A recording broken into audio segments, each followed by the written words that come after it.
Yeah, I know. Yet again, not what you guys asked for, but that's okay because this is the start of an 11-part series ranking all 102 characters in the LEGO Ninjago movie game. Now, I know I knocked LEGO Incredibles a lot, but the flaws in that game do not even hold a candle to the mess that this game is. What does this game have over LEGO Incredibles?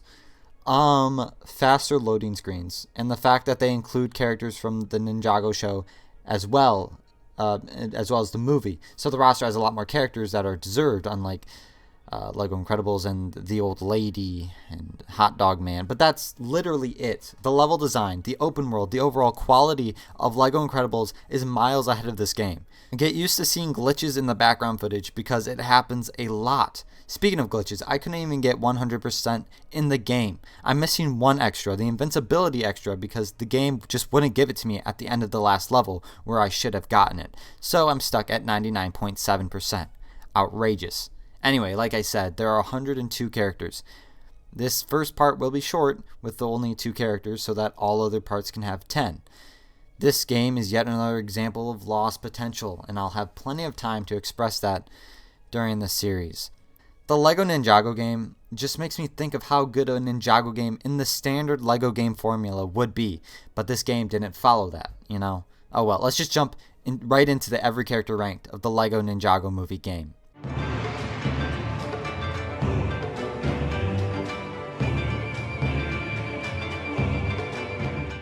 Starting off at the bottom of the list, we have to go over those with no abilities at all. There's only 4 characters with no abilities, but that means they will flood over into the next part, which is depressing.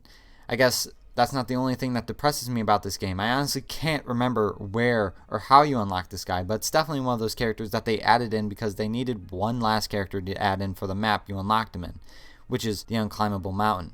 If you don't remember or haven't watched the movie to begin with, the unclimbable mountain is the mountain the ninjas climbed to get to the ultimate weapon. What the postman is doing up there, I don't know. It's supposed to be unclimbable, dude. Like, you're breaking the rules, man. And that's why you're at the bottom. You really are nothing when you're at the bottom of one of the worst LEGO games out there.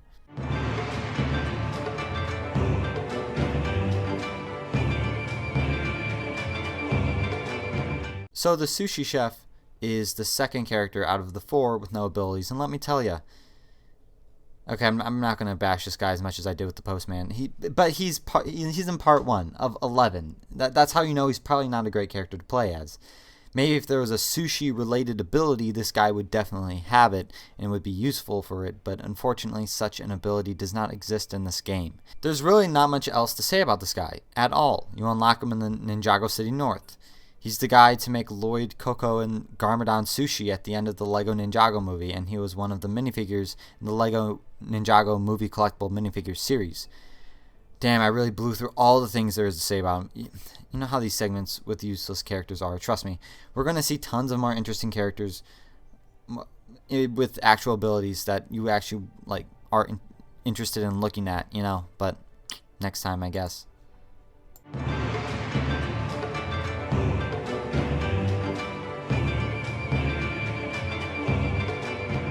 Starting off part 2 and finishing off the triple digits, we have the Rocker. Again, the Rocker has no abilities except being a rockin' dude. And by rockin' dude, I mean he likes to rock out whenever he's standing idle. So, I mean, that's not nothing.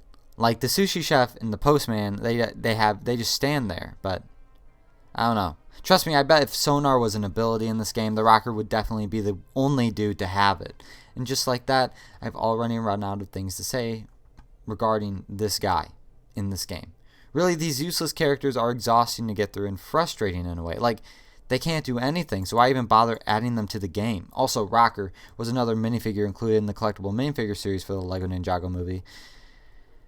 I don't know why they added several random background extras in the movie to the series, but the Rocker and the sushi chef are 2 of them, so let's just move on.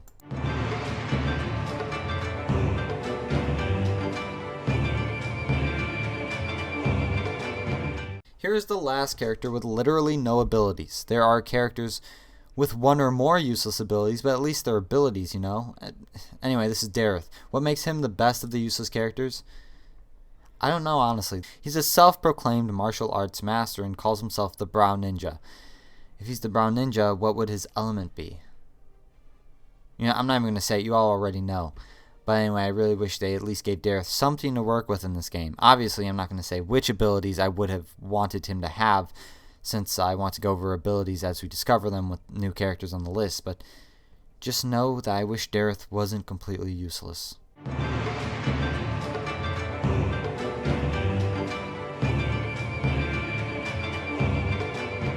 Hold up. How to pronounce Camille. I'm sure she has a video on her, dude. Does she? Does she even? I'm looking at these videos trying to figure out how to pronounce her name. Okay, so it's just Camille, not Shamil. Okay. Okay. What is that video? It was just like a 5-second video of just a picture of this chick. So there are a bunch of random characters from the show, as it turns out, to beef up this roster, and I can't say I'm surprised, and I'm actually in support of that decision. Camille is another character from the Ninjago television show. Now, I only watched a tiny bit of Ninjago. I watched up till the point where Garmadon became like an old dude. I thought that would be the conclusion of Ninjago, since the main bad guy was good again, but apparently they kept going, and I didn't keep up. The show is on Netflix, so I might pick it back up again, you know, but I mean, I'm a bit past the demographic for the show. But back on Camille. She has one ability which makes her better than everyone else so far on the list automatically. But I mean, this one's dumb. The first ability we're covering is the disguise ability. Honestly, I didn't even know it was an ability until I had to get footage for the game. You never use it for anything at all. So what's the point of it? I don't know. Maybe it'll make enemies not attack you? But Camille's disguise in this game is just a giant purple ball. What is that, a disguise of plasma? It's so dumb. And I don't think you can turn it off after you turn it on. It just strains your eyes. At least it did for me.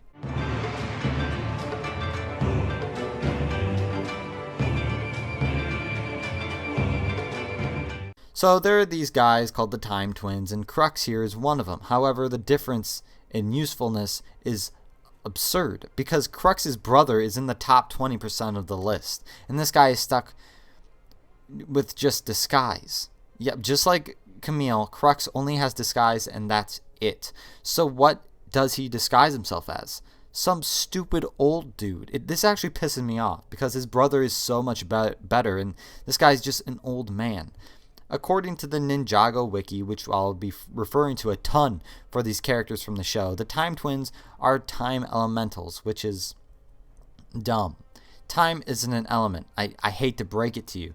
Apparently, KRUX can go back in time and pause time completely, but he can't go forward. I guess this could work for combat especially, but something like that can't be translated into this game as one of these abilities, so he's stuck with just transformation into Asian Colonel Sanders.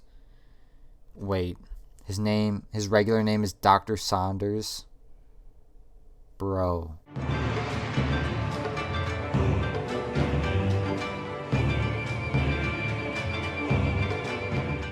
These last few characters have been elemental masters, much in the same way as the main ninjas of Ninjago. For example, Kai is the elemental master of fire, Jay with lightning, etc. Tox is the elemental master of poison, according to the wiki, of course. Now, that would be interesting to see in the game, yes? Like, how would poison be incorporated?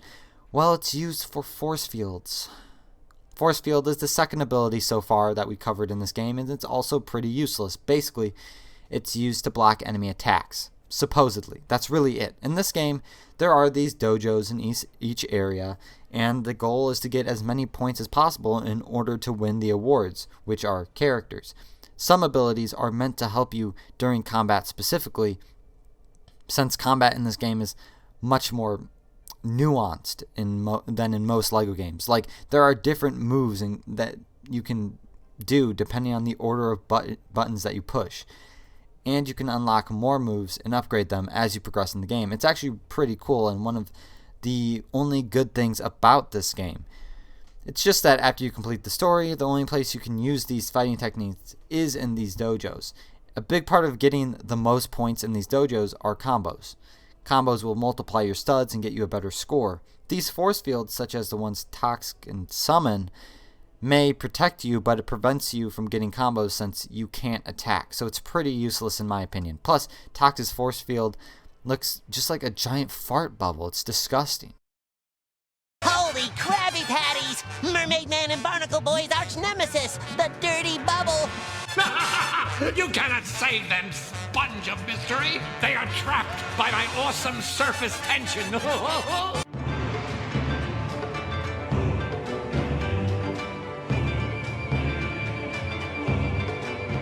So Edna is the adoptive mother of Jay. You know, the blue one. I don't think that's the case for the Jay we see in the Lego Ninjago movie, but at least that's the case for the show. In fact, Edna's one ability has to do with the environment you find her in the show. Edna's one ability is fast build. Fast build is pretty self-explanatory. Characters with it can build faster, that's it. And most Lego games, fast build is an extra that you unlock, but here it's just a regular ability. Anyway, I did say that her ability is in relation to her role in the show. She co-owns a scrapyard where they build stuff, so I guess Edna having fast build makes sense because that's what she does for a living. In the show, the Fangpire, an enemy faction of the snake people, ambushed the scrapyard and literally bit vehicles to turn them into snake cars. No, I'm not joking. You know, when you're watching the show, you're just like, yeah, that makes sense. But like when you say it out loud, like I am right now, it's a little ridiculous. But trust me, it's better. It works in the show. I think it's been a minute since I watched it.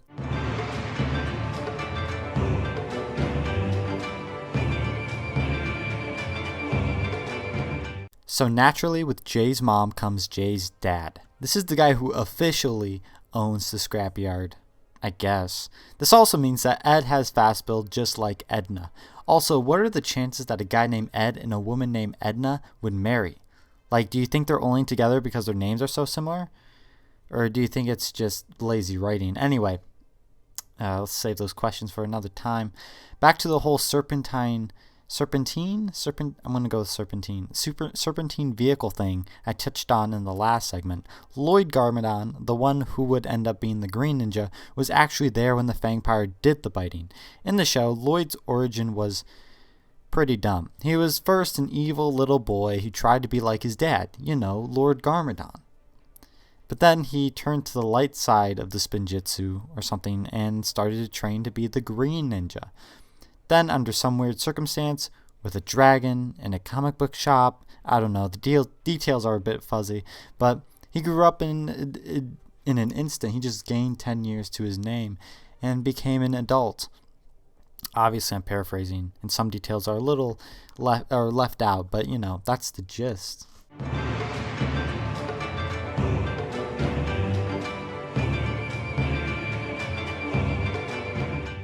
This is the second LEGO game I've covered on this channel in a row that has a hot dog man in it. However, I do believe the hot dog man in this game is better than the one we see in LEGO Incredibles. In LEGO Incredibles, the sharpshoot is garbage. He throws a hot dog at negative speeds, but in this game, the sharpshoot ability is just called target, which is how I'll be referring to it in this series. And it's the same thing. And besides, the hot dog man's target ability in this game is way better than in LEGO Incredibles. I mean, not way better. It's only part 2. But Hot Dog Man has condiment guns. One for ketchup and one for mustard. I mean, you don't see those targets around that often, but this guy's your guy if you ever do see one. Fortunately, the target ability doesn't do you much good in terms of combat because a lot of the combat system in this game relies on you pulling off combos with different types of fighting moves.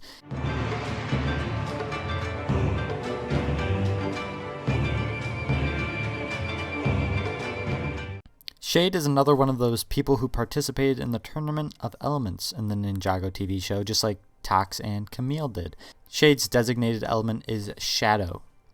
How does this translate to this game? Well, the stealth ability. The stealth ability is not new to LEGO games, but it is new to this channel. Never mind, no it's not. It's not. Violet had it in the form of the invisibility ability back in LEGO Incredibles. I mean, that was the equivalent, but this is stealth, basically. There are cameras above open doors, and basically if you get close, the camera will detect you and close the door. But with characters with the stealth ability, just like Shade here, can go invisible and bypass these cameras and therefore get through the door. Again, I haven't seen the show, so I have no idea who this guy is. don't know if the stealth ability in this game accurately depicts his powers in the show. In any case, I don't really care, and stealth is his only ability, and having only one ability is not enough to get you high up in the list.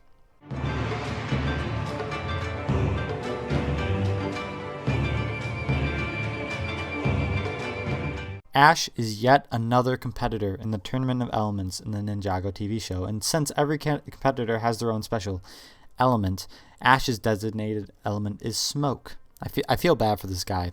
He probably inhales a ton of smoke and will probably die of lung cancer at some point soon. But anyway, how does his obsession with smoke relate to his abilities in the game? Well, stealth, again. Yes, apparently shadows and smoke are the same when it comes to the LEGO Ninjago movie game. But yeah, Ash has stealth and nothing else. So, with that being said, I guess we'll just have to settle on, talking about some lore for the remainder of the segment. Ash fought Kai, the red one, the red ninja, in a volcano, and he lost. But apparently before that, he was a fierce competitor. The wiki's words, not mine. And I guess he'd just make his opponent inhale smoke until tar filled up their lungs or something. At least that's what I would do. Because that's the logical thing to do when you have the power to control smoke.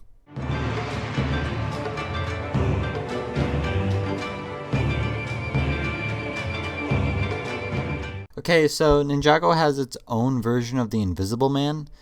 Remember, I haven't seen much of the show, so that might be a wrong assessment of the character, but what can you do? Anyway, this is the third and last character whose only ability is stealth after Ash and Shade from the end of the last part. Just to recap, stealth makes the user invisible so they can bypass these sketchy cameras. You don't use it a whole lot, like there's one per area, if that. But nevertheless, it's a needed ability, so yeah.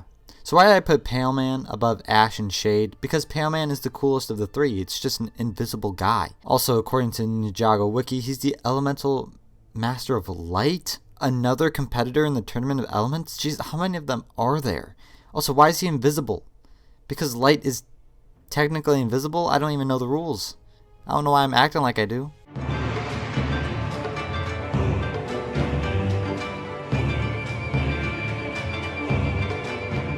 Okay, so I guess I should explain this character and what she's parodying for those who might not know. So let me just give you a rundown. Korean pop, or K-pop, is becoming big in America and has been popular in Korea for some time.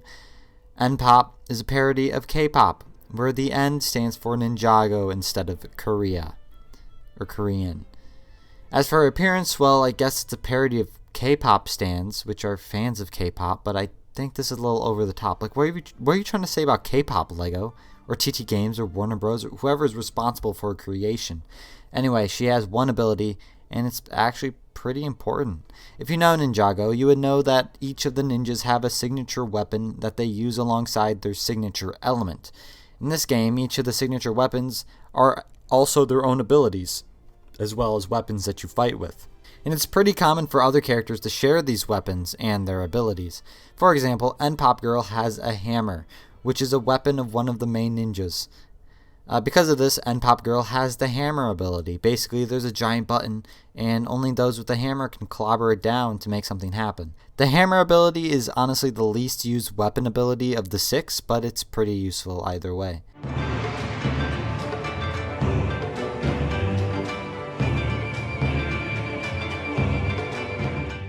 So the next 3 characters are all the same type of character with the same one ability, so strap in, fellas. So snake people are a big enemy of the ninjas, it turns out. In fact, most of the Ninjago show I remember, the ninjas are fighting these snake people called the Serpentine. This is one of them, Slithra. I guess his name is Slithra because he's a slitherer. Ugh, I hate that so much. Like, bro, just get a regular name, you know? Anyway, Slithra has one ability, and it's new to the series, but we've seen it before in LEGO Incredibles, the Burrow ability. In LEGO Incredibles, the Underminer and Flick had it, but in this game, it's pretty much exclusive to the Serpentine. I mean, the entrance for the Burrow ability in this game is a snake face, if that isn't obvious enough. And yeah, just like we've seen before, you go to mound until you get what you're looking for, which is pretty much always a collectible. And that's all I have to say about Slithra, that piece of serpentine garbage.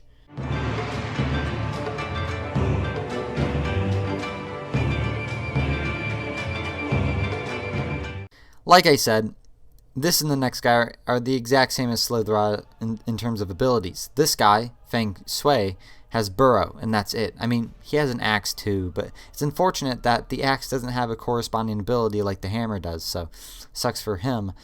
Anyway, Feng Shui is in the Ninjago show, which most of these characters are, but this dude's wiki says that he's dangerous in non-combat situation because he's hungry all the time. I guess his 2 front teeth are a dead giveaway for that. But he's also the strongest member of his serpentine tribe, the Fangpire. I have nothing else to say. It's ridiculous, man. I still have a while to go before I can allow myself to end the segment, so I have to keep talking. I can't expect for there to be extensive lore about everyone, especially these snake people that aren't even the big baddies. But I wish there was just a tiny bit more to talk about, you know?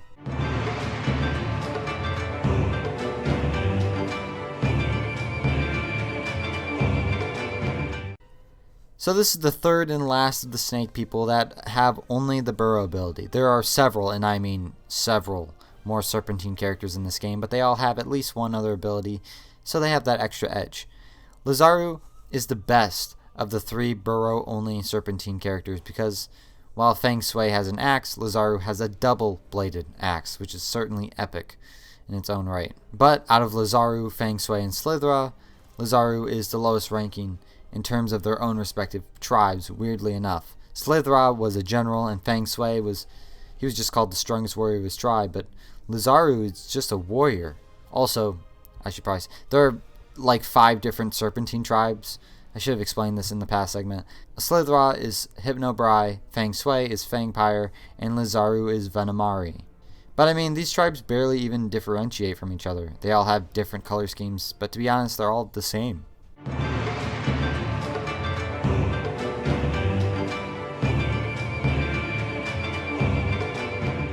Lord Garmadon, the main antagonist of the film, has to have an army for his villainous deeds, right? Well, in the show he has skeletons, which surprisingly didn't even show up in this game. Looking back on it, there are a few of those skeleton characters that could have made good playable characters in the game, but for some reason they just weren't added in. But in the Lego Ninjago movie, Garmadon's army were shark people. Not even shark people, like people who dress up as fish, essentially. Quite a downgrade from the animated skeletons, if you ask me. But anyway, this is the runt of the runts, the Shark Army Thug. A lot of these Garmadon henchmen have abilities other than just the one that this guy has. So since this guy only has that one ability and nothing else, it makes him the worst of the Shark Army people by default. What is that one ability? Dive. Basically, he can go underwater where he can get collectibles, and it's only one ability, but it's a pretty useful one because Ninjago City is on a body of water, so there's a bunch of water to be explored in the game.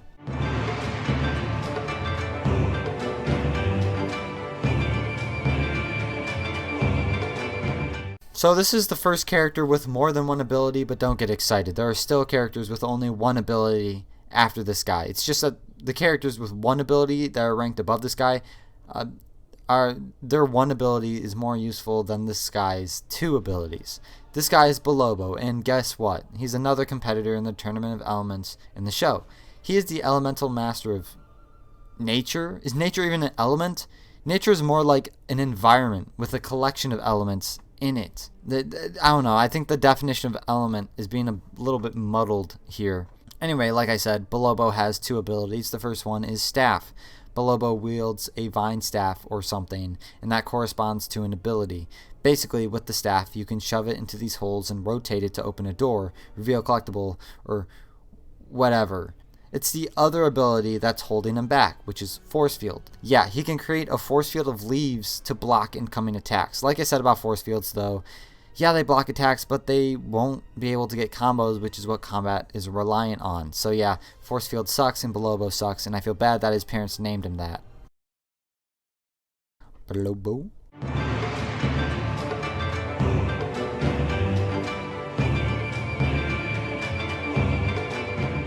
Look how cool this guy looks. Or girl? Apparently the identity of Samurai X was a whole mystery thing going on in the show. So I might get things wrong here because I kind of researched it, but I didn't really care that much, so bear with me if I get something wrong. So apparently Samurai X was Nia's alter ego because she was super jealous of the 4 original ninja being trained under Sensei Wu. And then later on, the identity of Samurai X was adopted by an android named Pixel to gain the ninja's trust and to infiltrate or something. I don't know. But Samurai X is in this game, and I'm just glad Samurai X didn't turn out to be another competitor in the Tournament of Elements as the Elemental Master of Swords or something. Anyway, Samurai X has one ability, which is Vine Cut, another ability that corresponds to a weapon of one of the main ninjas. Vine Cut is used when you see these green vines. Obviously, those with only one sword can cut through them. And that's Vine Cut. Pretty simple. It's rarely used. In fact, I can only think of 2 instances in the open world where you use it, but you use it a lot in story mode.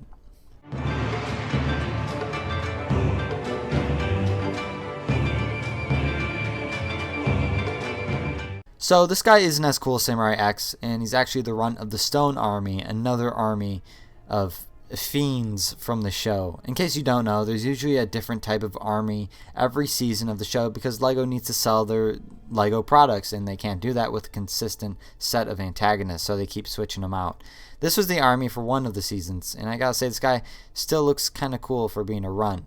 Anyway, the Stone Warrior has a new ability not yet seen, and it has to do with those 2 swords of his. The sword ability is yet another ability that corresponds to one of the main ninja's designated weapons, and it's actually very common. Basically, there are these little machines with 2 holes, and any character with 2 swords can put their swords in the machine and unlock it to make something happen. I'd say, of all the weapon abilities, this one is used the most, so it's nice that this guy has something to show for himself.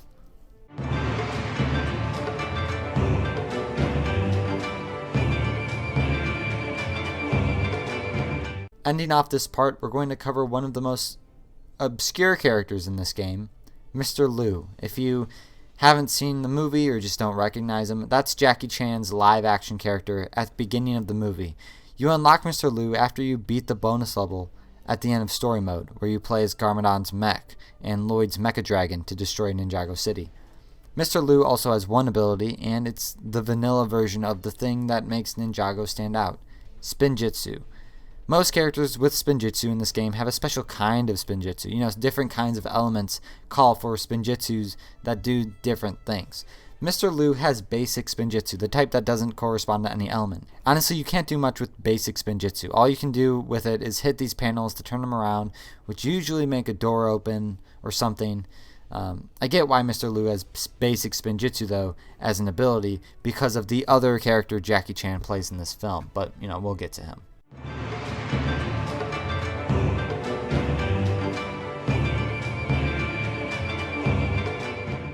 This is a weird character, mostly because he has something no one else in the game has, but I don't think anyone else in the game would want this except maybe the Postman, because he's in last.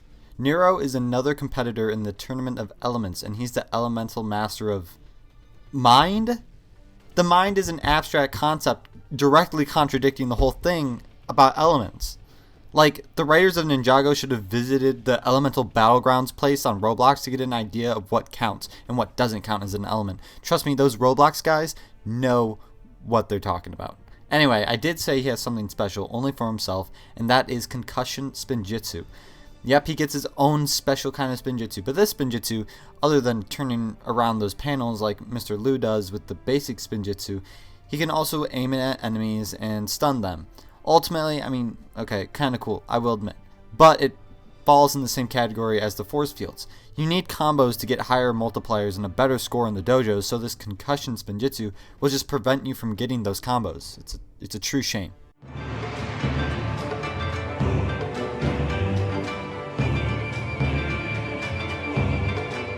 I'm led to believe that she was in the show, but I can't seem to find her on the wiki.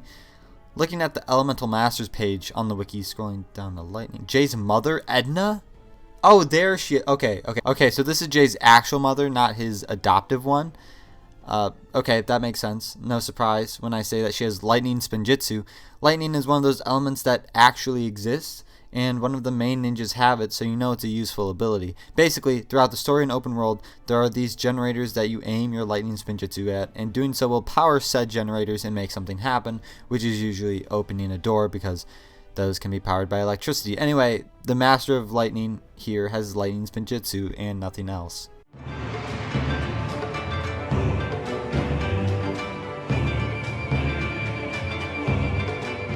Griffin Turner is the last character with only one ability, and let me tell you, this one ability of his is a doozy. Griffin Turner is the elemental master of speed in the Tournament of Elements, but if you ask me, I think by speed they mean the drug, because at least that's, you know, tangible. Anyway, Griffin Turner has speed, and the ability where you can go most fast, you know, like Dash from LEGO Incredibles. Speed is one of the most integral abilities post-story, and I'm completely serious when I say that. There are these races all around the open areas, and there are only 2 characters with speed, so it might be a while before you unlock either of these guys, one of them being Griffin Turner, to be able to complete the races. Also, not just the races, but just traveling around the areas in general. With a regular paced character, it can sometimes take a while to get from point A to point B. If you have this guy handy, you can get to the other side of the map faster than you can say, speed isn't an element.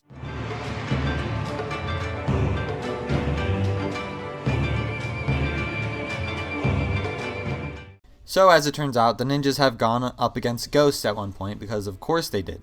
And those ghost guys got some representation in this game, and they even got a dojo for them too. This is the runt of the ghost people, the Soul Archer. I should also mention that all characters from here on out will have at least 2 abilities, so that's nice to note. The Soul Archer's first ability has to do with the fact that, yes, you know, he has a bow, because he's an archer. The bow is yet another weapon of the main ninjas, so there's an ability that corresponds to it. The bow ability, or to be honest, it's just target. That's what it is. It's the same thing. The second ability of the Soul Archer is a new one and exclusive to these ghost guys called Possession. Basically, you see these green objects with ghosts coming out of it. Characters with Possession can take control of these green objects and make them move to make something happen. You don't see it that often, but it's still cool to see that these ghost guys get something unique to them. Something that surprised me is that none of these ghost characters have stealth. I mean, they're ghosts. They should be able to bypass these cameras, but whatever. I don't care.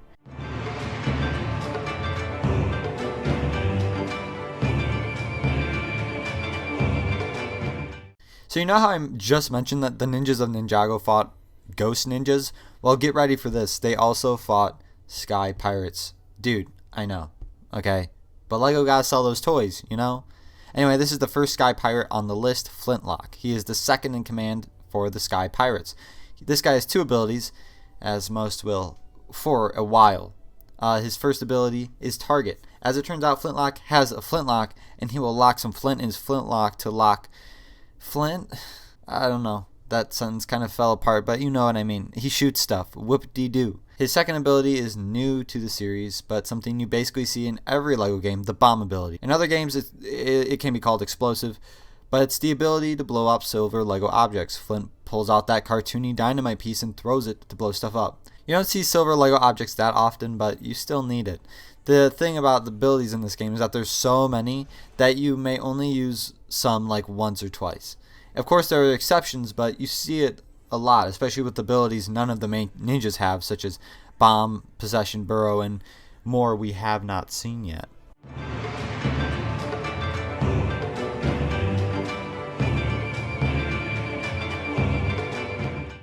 So surprisingly, this is the first character that has more than one variant. This is the Shark Army General number 1, and yeah, she's a woman.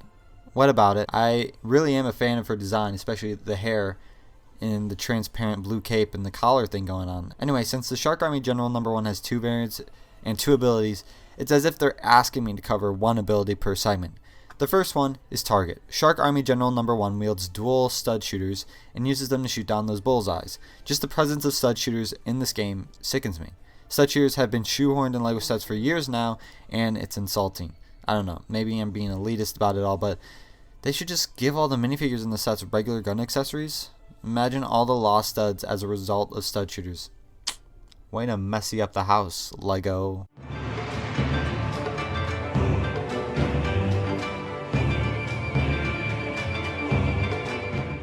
So this is the other variant, the fired Shark Army General number 1. In case you haven't seen the movie, Lord Garmadon has a weird obsession with firing his generals. And when he fires them, he literally sets them on fire because he launches them out of a volcano. This is the Shark Army General number 1 post-fire, when she's in the Lost City of Generals, where all the Garmadon's fired generals end up. I chose the fired variant of the Shark Army General number 1 over the standard variant because it's more interesting to look at. Like, there's burnt marks and stuff. Some of her cape is burned away, you know. Like I said in the last segment, I'd be covering one of her abilities for each variant. Last time I covered Target, Shark Army General's number 1's second and last ability is Dive. Again, no surprise, especially since I already said that all Shark Army characters share this ability. If you haven't noticed, each type of enemy has an ability that is mostly, if not completely, exclusive to them. For example, the Serpentine have Burrow, while no one else does. Ghosts with Possession, and more. Shark Army characters have Dive, while most other characters don't, and it's probably the most used. And it makes sense since the Shark Army was actually featured in the film.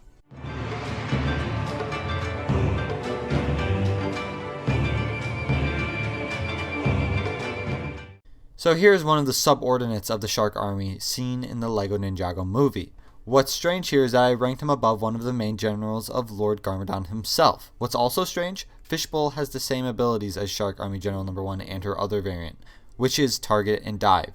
You probably are asking, why rank Fishbowl, a lowly servant of the cause, over Shark Army General number 1, a high-ranking officer with the cool hair and cape?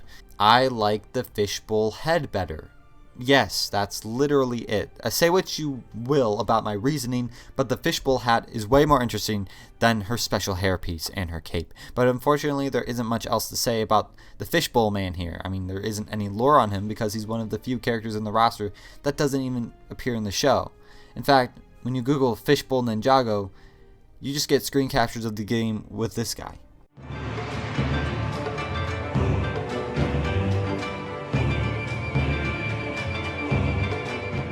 Angler Goon is yet another Shark Army subordinate that ranks in importance above a frickin' general and her fired variant. Honestly, I think Angler Goon's design is even better than Fishbowl. There, I said it. It's out there. Anyway, the Angler Goon's abilities are both ones we have seen. First, as is protocol with all Shark Army characters, Angler Goon has Dive. No surprises. The second ability the Angler Goon has is the Hammer. Angler Goon wields a hammer attached to a fish piece and uses it for combat. This weapon also doubles as a hammer for the hammer ability. Like I said, the main ninjas each have their signature weapon and an ability to go along with it. And many characters' weapons, such as the Angler Goon and her hammer, can also apply to these weapon abilities. So yeah.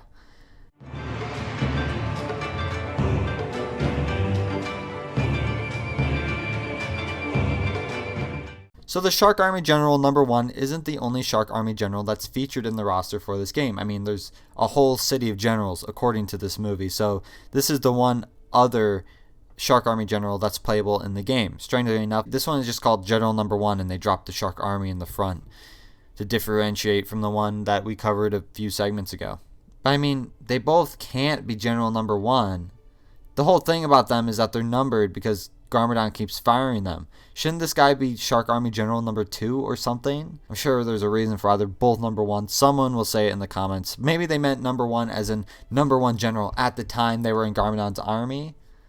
I mean, armies can have multiple generals. Whatever. I wasted so much time on the logistics of it all. General number 1 has 2 variants, just like Shark Army General number 1, and 2 abilities. So the first ability is Dive, though it's obvious.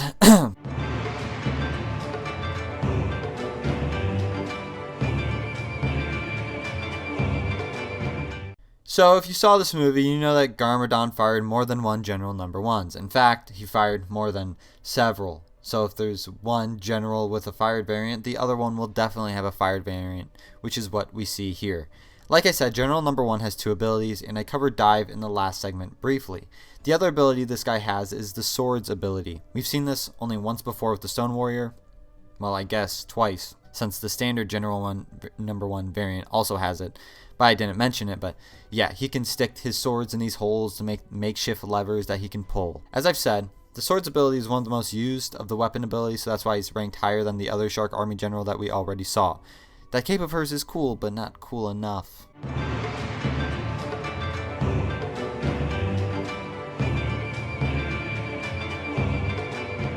So it's a shark-based army. Of course, there would be a Hammerhead guy. I mean, are Hammerheads like a specific branch of the army, like how the U.S. military has the Navy, Air Force, and others? I feel like it makes sense rather than one guy in the entire shark army being the Hammerhead guy. Anyway, Hammerhead has 2 abilities, which is expected at this point in the list. The first is a shark army staple, the dive ability. The second ability is vine cut. So both abilities are ones we have seen in the list so far, but having them bundled into one character isn't all bad, you know?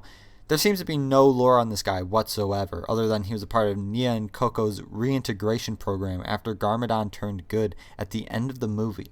Don't ask me what the reintegration program is, because I don't know. Probably something to do with bringing the Shark Army into Ninjago society.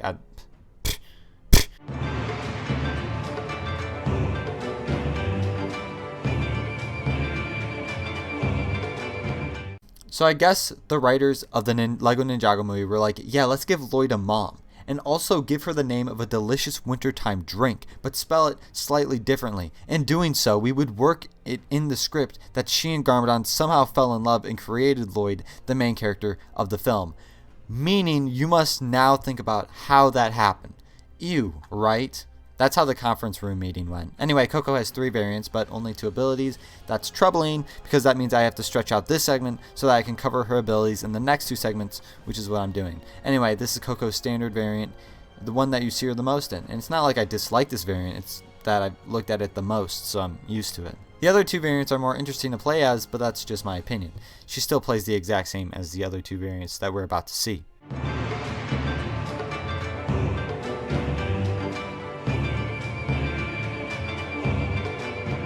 This is Koko in The Office.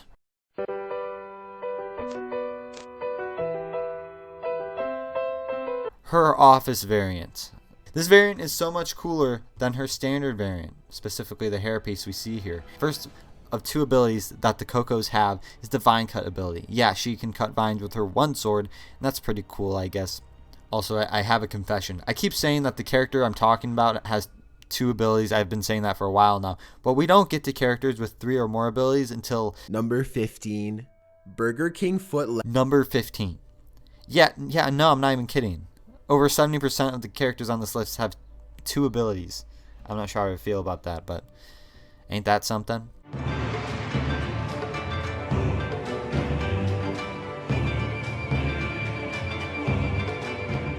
So I guess spoilers for the Lego Ninjago movie, but if you played the game and you didn't see the movie, you would have been spoiled anyway, since they straight up just input scenes from the movie into the game. So yeah, spoilers, I guess. Anyway, this is how Garmadon and Koko met each other. Koko used to be a kick-ass warrior woman named Lady Iron Dragon. Why she left the life of a warrior for an office job will also always puzzle me. It was probably Lloyd. Okay, that wasn't much of a puzzler. We see Lady Iron Dragon in action in a flashback scene where Ninjago is literally in shambles and covered in lava. I cannot even fathom how this city is still continuing to be rebuilt after all it's been through, according to this flashback and the fact that Garmadon invades every day. But Lady Iron Dragon is the best Koko for obvious reasons. Her design is frickin' the coolest, man.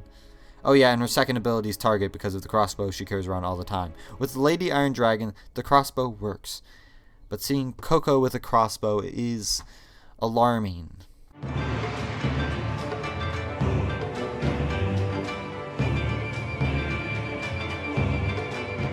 Okay, I know this dude is from the Ninjago television show, and I didn't watch it, but I got some gripes with this guy. So he's Sensei Yang, right? He's a bad ghost version of Sensei Wu. What? Can someone explain? I feel like for it to work at the minimum level, Wu's name should have been Yin, right? Sensei Yin and Sensei Yang, because Yin and Yang, I don't know. And I refuse to look him up on the wiki like I've done with most characters in this game that are from the show. Anyway, Sensei Yang is a ghost, and so it's no surprise that he has the possession ability. Remember that from a while ago? Yeah, it's not gone forever. Sensei Yang here has it, and he can take control of green Lego objects. The other ability Sensei Yang has is the staff ability, also something we haven't seen in a fat minute. He can put his staff in holes and crank it.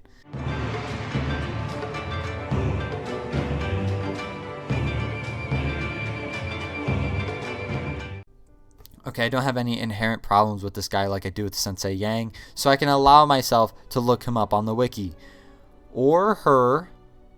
Bansha is a her. Should have picked that up from the fact that she has an A at the end of her name. I don't know. Anyway, Bansha is a sorceress who likes to possess things. And guess what?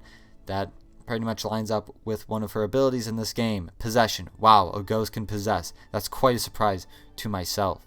Anyway, Bansha has one other ability, and it has to do with that one sword of hers. That second ability is Vine Cut, because of course. Bansha was conjured up by her boss, which is coincidentally someone we're just about to discuss in the next segment, so I won't disclose who that certain ghost boss is quite yet.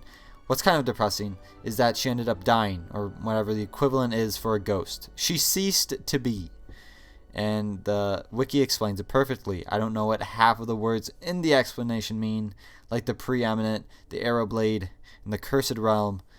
Just take my word for it. She's gone, I guess.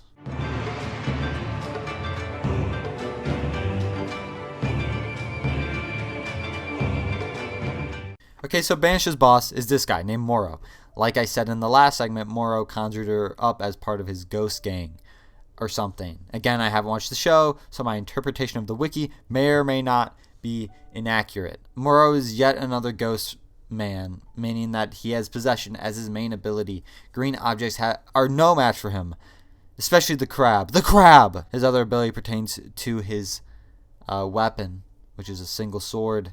He has Vine Cut. Oh, wait, he has the same exact abilities as Bansha. I can't say I'm surprised, but because I expected to have him to have something a little extra something for being the big bad ghost man.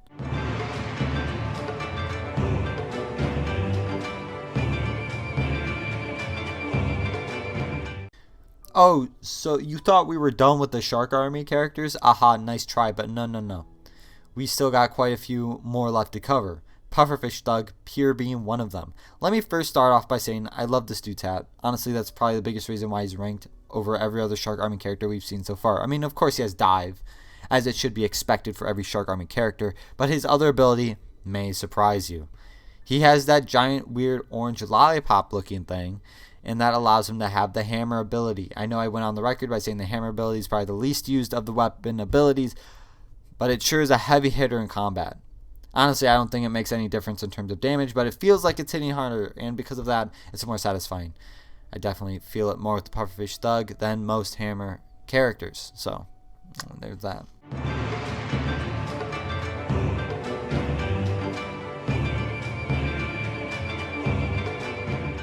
So here's yet another Shark Army character, this time the Great White Shark. Now, full disclosure here. The Great White Shark has the same two abilities as Pufferfish Thug, Hammer and Dive. And I know I made a whole thing out of the Pufferfish Thug's hat being the reason for his placement. But the Great White Shark has the same abilities and just looks like another shark guy. Well, hear me out. It's the Great White Shark. Look at his name. He's great. Pufferfish Thug, what is he? A thug or a puffer? I wouldn't want to be either of those. A thug is defined by Google as a violent person, and I don't even want to entertain the idea of what puffer could mean, okay? And yes, I definitely do not have anything to talk about this Great White Shark guy because his abilities are the exact same as the Pufferfish Thug, so I'm stretching for time, okay? Get on my back, brothers.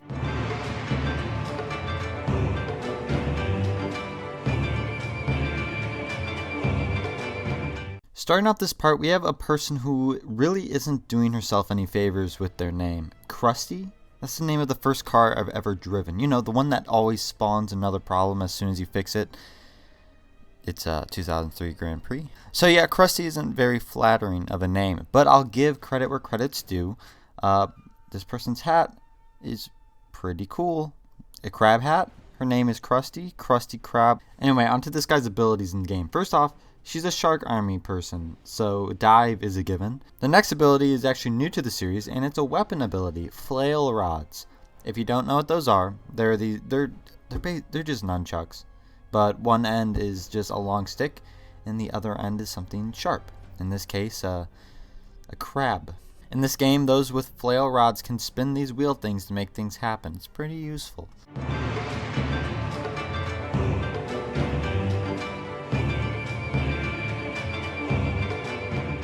This is the final soldier of the shark army on this list, lest you count their overlord, which I don't because he only has the shark army because no one else would ally with him. Anyway, this is Octopus, and I shamelessly put him as the best shark army man because of his cool hat. Ability-wise, he's no different from General Number 1. His two abilities are the dive and sword ability. Technically, I should have General Number 1 up right by Octopus since they have the same exact abilities, but General Number 1 and his fired variant are a whole 10 slots behind. I know it makes no sense, and it's a bit hypocritical, but I must remind you that my opinion always reigns supreme, and this game sucks anyway, so in the end, it doesn't matter what anyone says. I'm pretty sure everyone forgot about this game until I had to remind everyone by making this series, so...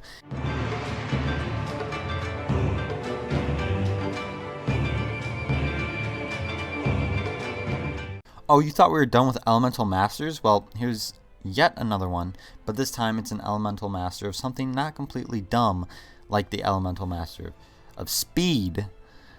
This is Karloff, the Elemental Master of Metal. I guess he's an Elemental Master, if you will. I'm sorry. Anyway, he has two abilities that are both exclusive to him. Well, I guess it's one ability that allows for the other. Anyway, he's the Elemental Master of Metal, so it makes sense that he can turn himself into metal. When he does this, he gets slower, but it allows for his second ability, damage resistance. This makes him a complete powerhouse in combat. Not only does he not take damage, but he takes out enemies in one hit and makes them go flying. It's really nice for fighting, but Karloff is completely useless everywhere else, especially in post-game where there are no enemies across all the areas, and that makes him only useful in dojos, which you are only incentivized to play 3 times maximum.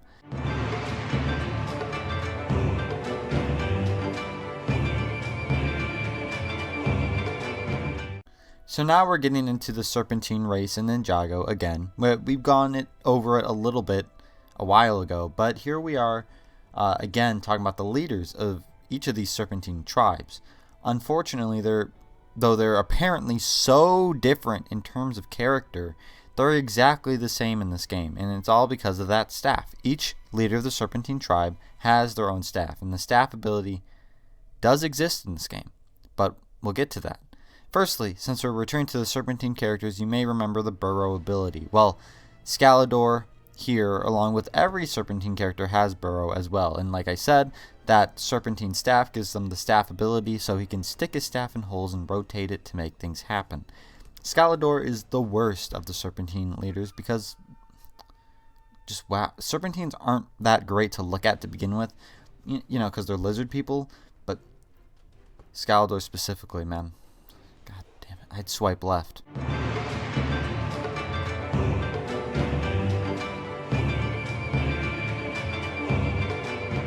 Here is Scales, yet another leader of one of the Serpentine tribes, this time being the Hypnobrai tribe.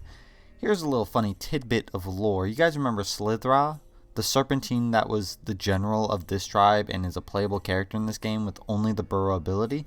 Yeah, well, in the show, Scales overthrew Slithra to become the leader of the Hypnobrai, which is insane. It's so crazy, you don't even understand. Scales has staff and Burrow, just like SKALIDOR and the upcoming Serpentine leaders we have yet to go over, but there's nothing really to go over with Scales in terms of this game. I guess I'll mention some more Ninjago lore, maybe. Scales is actually a family man. Yes, you heard me right. Scales has a wife and son. His wife is named Selma, which is weird. She gets a regular name while Scales gets to be named Scales. And Scales has a son named, get this, Scales Jr. And I gotta say, these Serpentine children look even more hideous than the adult ones. It really is an ugly duckling type situation.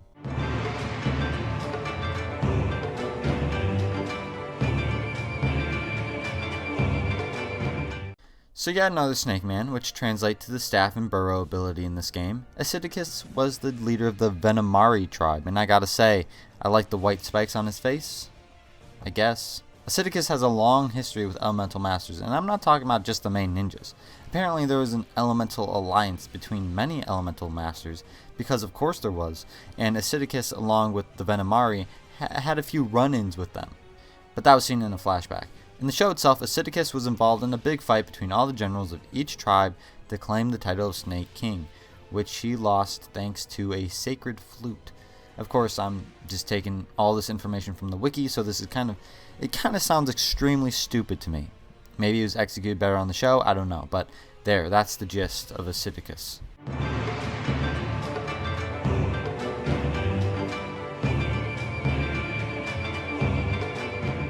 Here's the last Serpentine leader on the list. Of course, this means he has the staff ability because of his snake staff thing, and the burrow ability because snakes do that, I guess.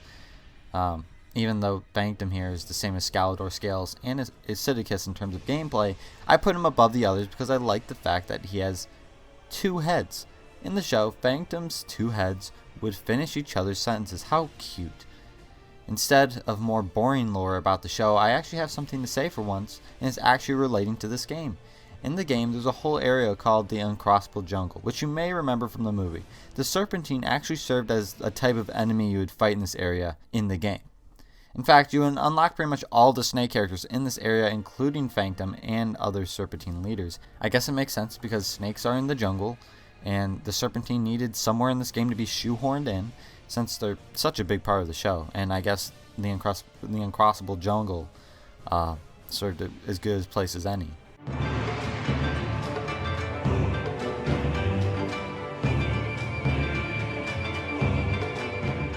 Okay, we're done with the snake leaders, but not with the Serpentine entirely. Yeah, Lasha here is just another runt of the Serpentine, but he outranks the leaders of the tribes in this list. Well, as you could probably guess, it's all about the abilities he possesses. Of course he has burrow, since he's a sniveling snake man. But the other ability he has is the flail rod's ability, due to the weapon he wields. The need for the flail rod ability shows up way more often than the need for the staff ability, so Lasha gets placed above his superiors, which is strange, but necessary. What's interesting is that in the show, there can be big group shots of the snake army, and you can see multiple Lashes in the shot, because making a different design for each soldier would be a ton of work. So there are many and many Lashes, and most Lashes were used as lookouts for the Venomari, according to the wiki, of course. Just assume any tidbit information like that, oddly specific. It's not me who just knows off the top of my head.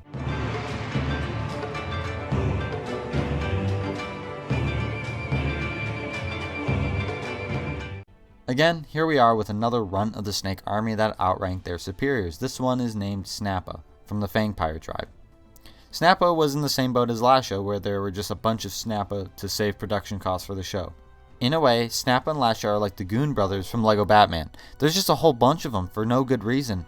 That is canon, at least. I mean, the GOON brothers are canon, according to me, but you get what I mean. Anyway, in this game, SNAPPA has 2 abilities. One is burrow, which I feel like I don't have to say anymore, but I'm contractually obligated to mention.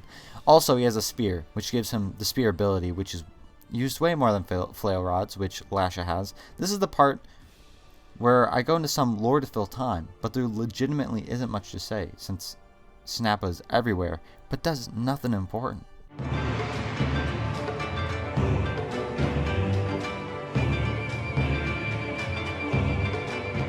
So this is a weird situation. This snake army brute didn't show up in the show. In fact, he barely even looks like he could be in the snake army. I mean, he's wearing a helmet.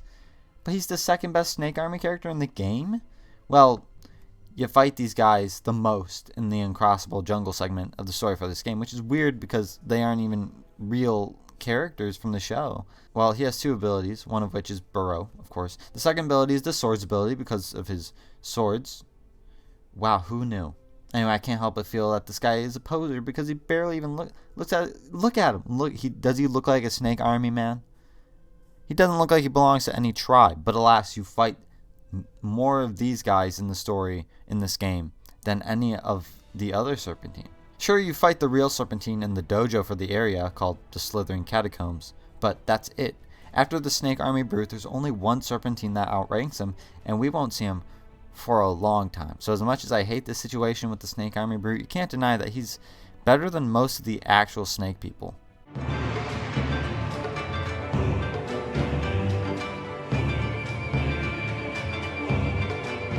Oh, you thought we were done with the Elemental Master of that tournament thing that happened in the show? You thought that? That's funny, because I got another one right here for you. This guy, Gravis, for some reason I I feel like I'm pronouncing that name wrong, but I'm sticking with the way I'm pronouncing it now. Gravis. He is the elemental master of gravity. Again, not really an element. That's like saying magnetism is an element. It's not, really. But how does the power of gravity translate to this game? It doesn't. No, they don't give the same treatment to this guy as they did with NEURO, where he gets a unique type of Spinjitzu. Instead, Gravis gets basic Spinjitzu, which is actually coincidentally more useful than Concussion Spinjitzu. So I guess it works out in Gravis' favor. Also, Gravis has Vine Cut because of his sword. But that's not the main point here. The main point is that Gravis' gravity power or whatever is stupid.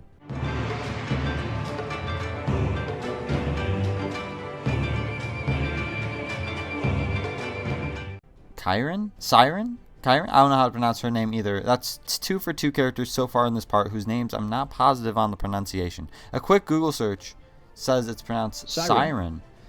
But I wouldn't be surprised if Ninjago switched it up just to be cool. But anyway, here's Siren. I'm just going to say Siren. And she was one of those sky pirates I briefly touched on before. So I don't remember if I made a point of this last time, but the sky pirates' main ability they share is bomb, much like how all the Serpentines share a burrow and the Shark Army with dive. So Siren has the bomb ability. The other ability Siren has is the swords ability because of her 2 pirate swords. Here's some interesting but also stupid lore on Siren. In the show, Siren wanted to become the world's greatest singer, as we all do.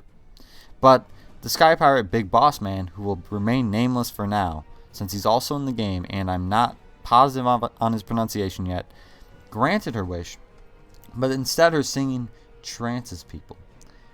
Now, I wonder if the writers of the Ninjago TV show knew the stuff they were writing was so ridiculous. Like, maybe they're just memeing, maybe they're goofing around, and just Cartoon Network just doesn't care. Ninjago has been going on for so long, I wouldn't be surprised if Cartoon Network just stopped questioning it altogether.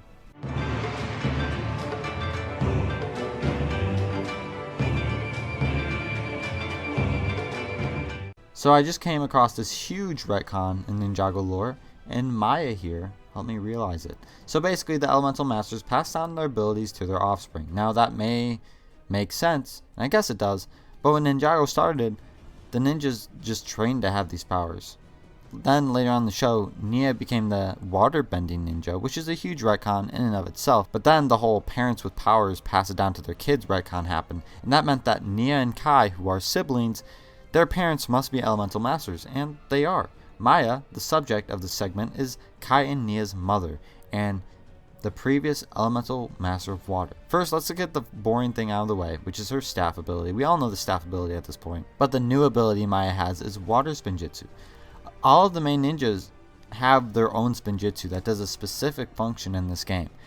Maya shares water Spinjitzu with Nia in this game, and water Spinjitzu does a few things. First, it clears fires, which is obvious. Also, there are these tanks that you can use water Spinjitzu to fill up, and doing so will do something, probably give you a gold brick or something. But Maya is the OG water master, so it makes sense she has it.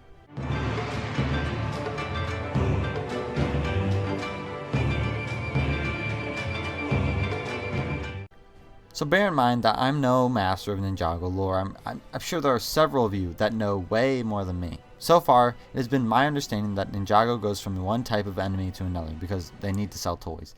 But Ronin seems to span over a few types of enemies. I mean, this guy is categorized as Sky Pirate in this game. And this is confirmed by the bomb ability that he has. And he also has the swords ability, just so we get the 2 abilities out of the way. Anyway, despite the Sky Pirate affiliation, he also has something to do with the Ghost Gang with MORRO and Bancha. Apparently, they made him get a sword for them. And then, he also sold Zane to another baddie, which is in this game, so I won't name him yet. But that's like 3 different arcs that this guy appears in, which is way more than most characters in Ninjago outside of the main ninjas. Oh, and he also eventually ended up turning good, apparently.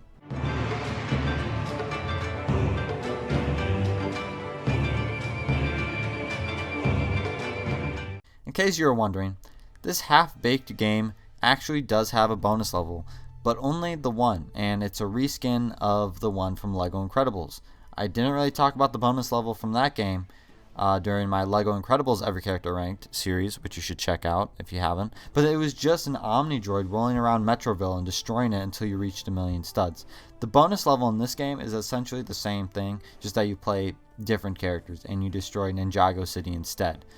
One of the 2 characters you play in the bonus levels for this game is this guy, the Green Ninja Mech Dragon, aka a minifigure version of the giant mech dragon that Lloyd rides around.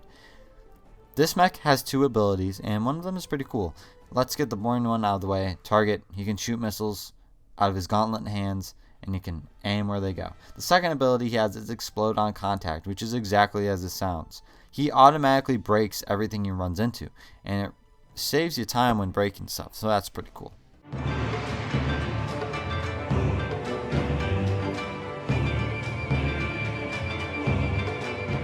Along with the Green Ninja Mech Dragon, the other playable character in the bonus level for this game is this guy, the Garma Mecha Man, which is a minifigure version of Garmadon's giant mech that you see like once. Don't ask me why Lloyd's Mech Dragon is helping Garmadon's mech destroy Ninjago City. I wish I had the answers, but I don't. Anyway, the Garma Mecha Man has the same 2 abilities as the Green Ninja Mech Dragon, which is Target and Explode on Contact. The reason why I ranked Garma Mecha Man over the Green Ninja Mech Dragon is because he's just cooler, and it makes more sense to make into a minifigure. Lloyd's Mech Dragon is way too slim and not very humanoid to be made into a minifigure version. The Green Ninja Mech Dragon just looks like a guy in a dinosaur suit. The Garma Mecha Man already has a humanoid look to him, so the transition to minifigure form is flawless, and it looks pretty cool, not gonna lie.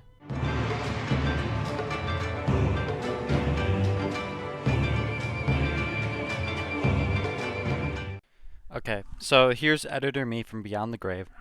I'm just gonna say this, I made a mistake in placing Master Wu this low on the list. Now, in the segment, I say he has basic Spinjitzu, which is the stupid kind, but actually he has a universal Spinjitzu, which is different, and it actually changes the game big time. Like, I'm talking, he should be in the top 10.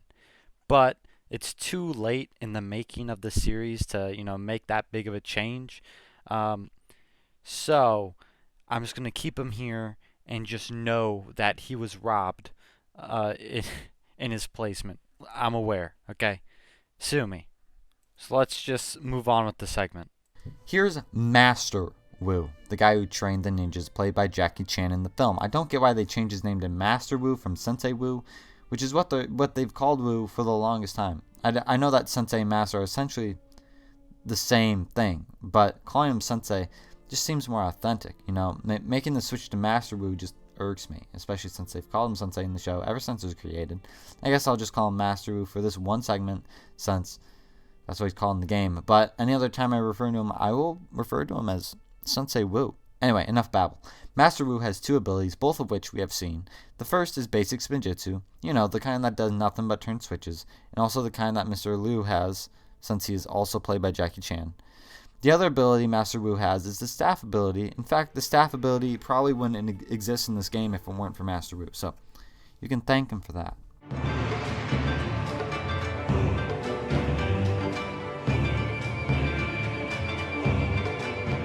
Here's General Kozu, another baddie from the LEGO Ninjago TV show. Apparently he is the right-hand man of some guy called the Overlord. But the Overlord isn't a character in this game, so I don't mind name-dropping him at this current moment. General Kozu obviously must have been a more prominent character for him to get a character slot in this game and not his boss. But General Kozu looks cooler, so I guess it works out. General Kozu is the general of the Stone Army, yet another army of bad guys from the show. And Kozu has 2 abilities, and one is one we haven't seen. The first ability is Hammer, which isn't surprising because he's holding a hammer. The other is 4-arm handles. There are several characters in this game that have 4 arms, and they can interact with these handles suited for 4 arms. It can be a pretty common ability because a big character in this movie happens to have 4 arms. But I mean, we'll get to him when we get to him.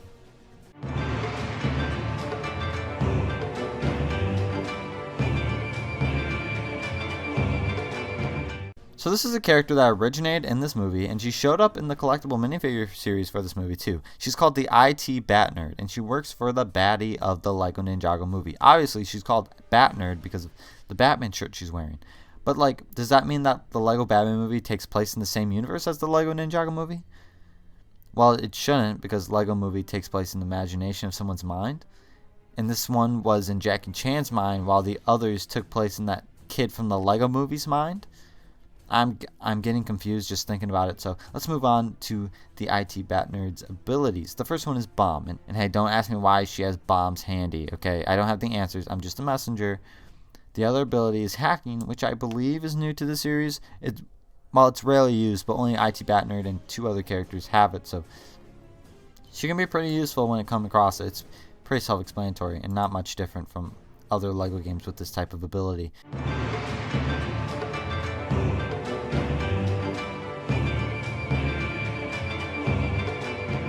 Well, remember a whole 2 segments ago when I said General Kozu's anatomically similar to the big baddie of the Lego Ninjago movie, but wouldn't name drop him? Well, here's the big baddie of the Lego Ninjago movie, so I can name drop him now, and I'm pretty sure I name dropped him before. So it's Lord Garmadon. He's the main baddie of Ninjago as a whole to begin with. I remember when Garmadon only had 2 arms before the whole forearm thing became the norm for some reason. This was also before Lloyd became a ninja, so that's pretty crazy. Lord Garmadon has 2 abilities, but has 4 variants, so I'll cover 1 ability for the next 2 segments, but none for this one. This is the pajamas variant of Garmadon. And hey, they actually spelled pajamas the right way, the American way. Why they did it for this game and not Lego Incredibles or Lego Indiana Jones is beyond me.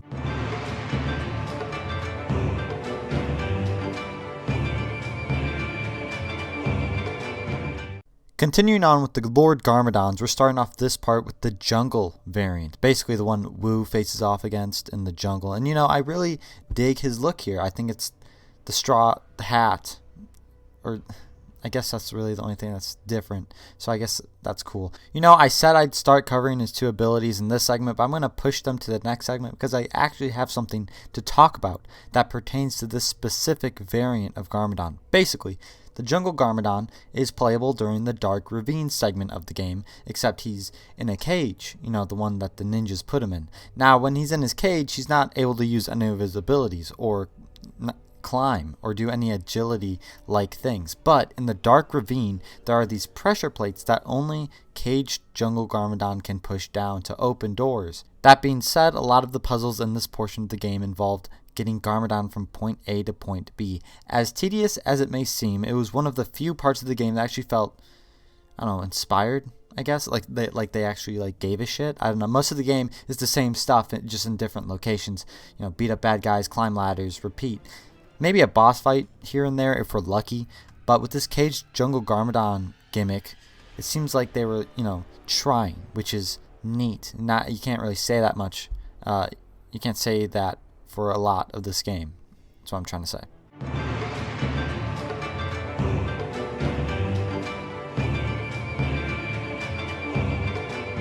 So here's the standard variant of Lord Garmadon, the one we're all familiar with, and that's why he's the certified second best Garmadon. Now, like I said, I pushed his abilities out of the way for these last 2 variants, but rest assured, the Pajamas and Jungle Garmadons both have the same abilities as this guy.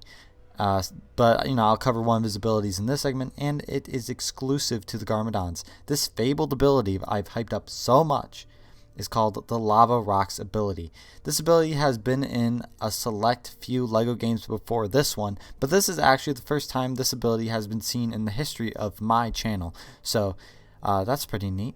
Basically, if you see black LEGO bricks with glowing lava flowing through it, Garmadon whips out his I'm going to call it the Garmadong. I know that's not correct, but, you know, it just seems fitting. But he just takes it out and he destroys it. Again, this is exclusive to the 4 Garmadons, and it pops up every now and again, so yeah, you'll need it.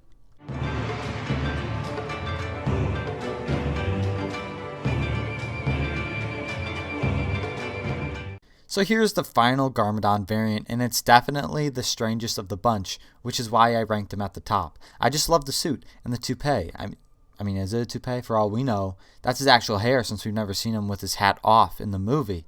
At least not in canon. Also, let me just say Garmadon was probably my favorite character from the movie. He just had the best lines. And Oh yeah, he has another ability. Well, I mean, it's pretty obvious if you just look at him. He has the 4-arm handle ability. In fact, this ability is in the game because of him. So thank Garmadon every time you see the 4-arm handle, because, you know, that's him. That's all him.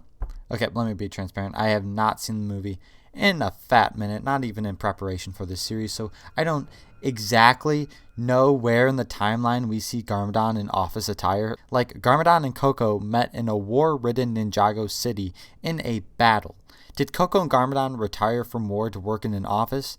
Did Ninjago City even have offices to work in at that time? I mean, when they met, the city was literally on fire. Maybe they drove a half-hour north to work in not Ninjago City.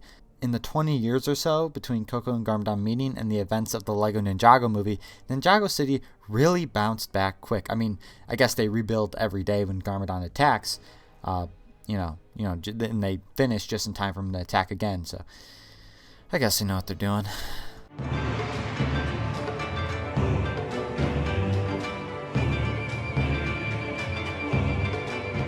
Whoa, what is this? We're finally encountering one of the main 6 ninjas. Finally, you spend the entire campaign playing as the same 6 ninjas, barring a few exceptions here and there. So it only makes sense that they would get the best treatment in terms of abilities. And Cole here, the Earth Ninja, is no exception. But you may ask, this is only a little over the halfway point. Wouldn't he be a little bit more up near the top of the list if he's so useful like I'm saying? Well, yeah, but, you know, all of these ninjas have at the very least 4 variants. Yes, you heard me right. 4 minimum. So they are going to take up a majority of the rest of the series. The first Cole variant we are encountering is the high school variant, or basically just him in regular clothes. Each ninja has a high school variant, and it will apply to every ninja. Okay. And let me just say, the ninjas in regular clothing, they don't really strike my fancy. They're just kind of boring. I'm just going to be honest.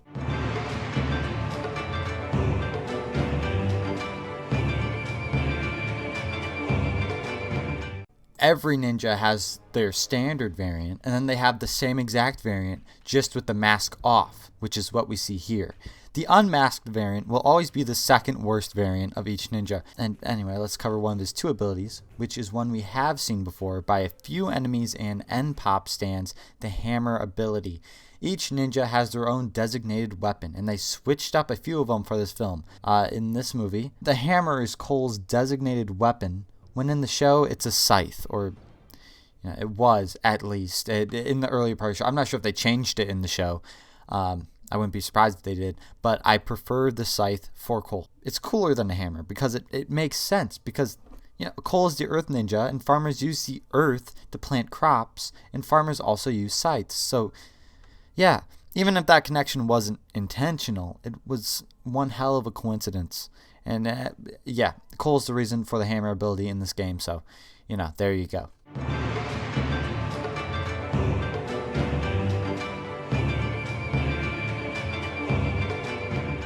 So here's the standard variant of Cole, the one you're probably most familiar with in this game. I mean, it's not that I like this variant more than the other 2, it's more like this variant is just the second best by default. The other 2 variants are just meh.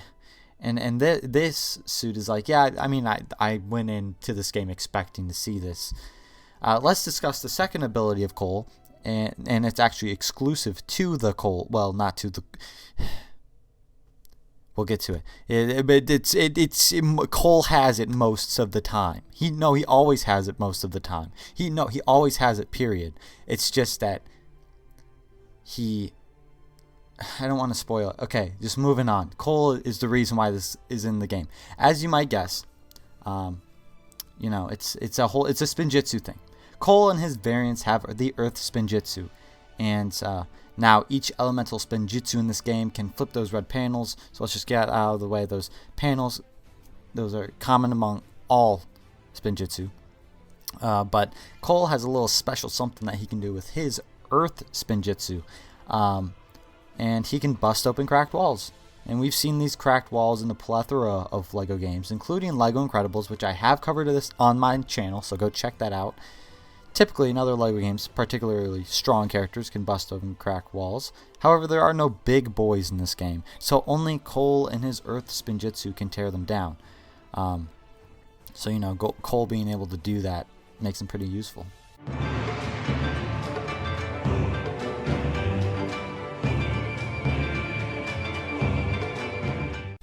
Another trend you will see across all 6 ninjas as I cover them is their classic variant will always be the best. Classic just means their outfits from the show. And let me just say, I love the classic variants. Every last one except one, maybe. The classic variants of all the ninjas are unique and colorful. In the LEGO Ninjago movie, there's only a few differences between the ninjas' designs. And also, let me just say, I didn't like Cole in the LEGO Ninjago movie. He barely had any characterization at all. He was just pushed aside as the dude who listens to music too much. You know, we all know that guy, you know. Even his giant mech had giant stereos. Not to mention the fact that it's a giant motorized unicycle. Like, what? Maybe they made him that way because Fred Armisen played him and he was like the music guy of SNL and he was a cast member. I don't know. I just don't like what they did with Cole in this movie. But the classic variants, they're immaculate. What can I say? I have no qualms.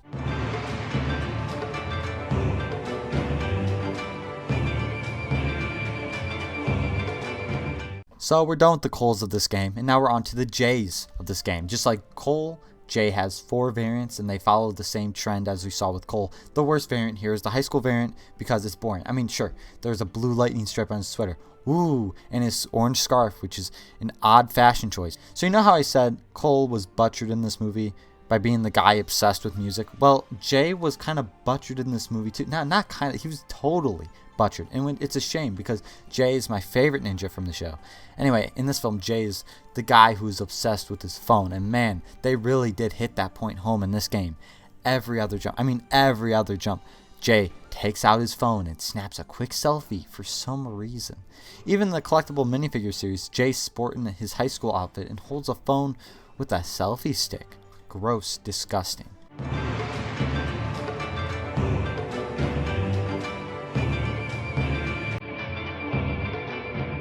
Following the trend we saw in Cole, up next is the unmasked version of the ninja, which is why we see unmasked Jay next.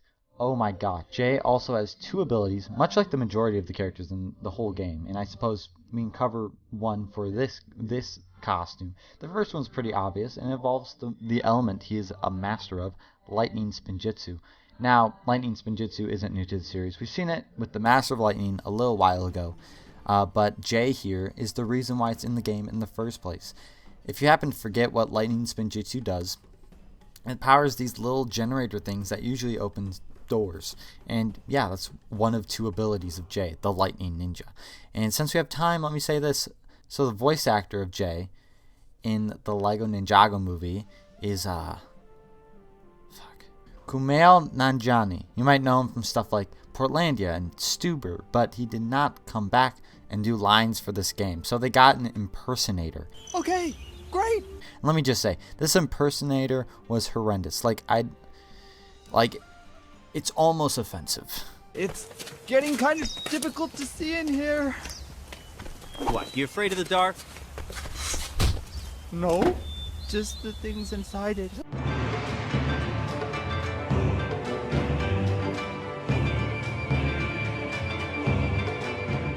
Now we're on to the standard variant of Jay, who barely has any blue on. Like every ninja has their own specific color, and Jay's is blue, which is why he's most people's favorite ninja. I know I said Jay was my favorite ninja, and it's not because he's blue specifically. My favorite color is actually red. I just like the idea of a blue ninja, and blue works really well on Jay. At least that's the case for Jay in the show. In the movie, however, this Jay barely has any blue to begin with. The blue he does have is a dark blue, and blends right in with the black. Basically, it just looks like any other standard ninja, and that's a big ol' stinky. Anyway, Jay's second ability is of course related to his weapon, as is the case for every ninja. Jay's special weapon is a flail. In the show, his special weapon was nunchucks, which was another reason why Jay was my favorite ninja, because, you know, I like nunchucks. But that was butchered for this movie. Man, that's 3 things so far that this film butchered for Jay. His character, his color, and now his weapon. Anyway, you guys know how flail rods work. We've seen them a lot in this series already.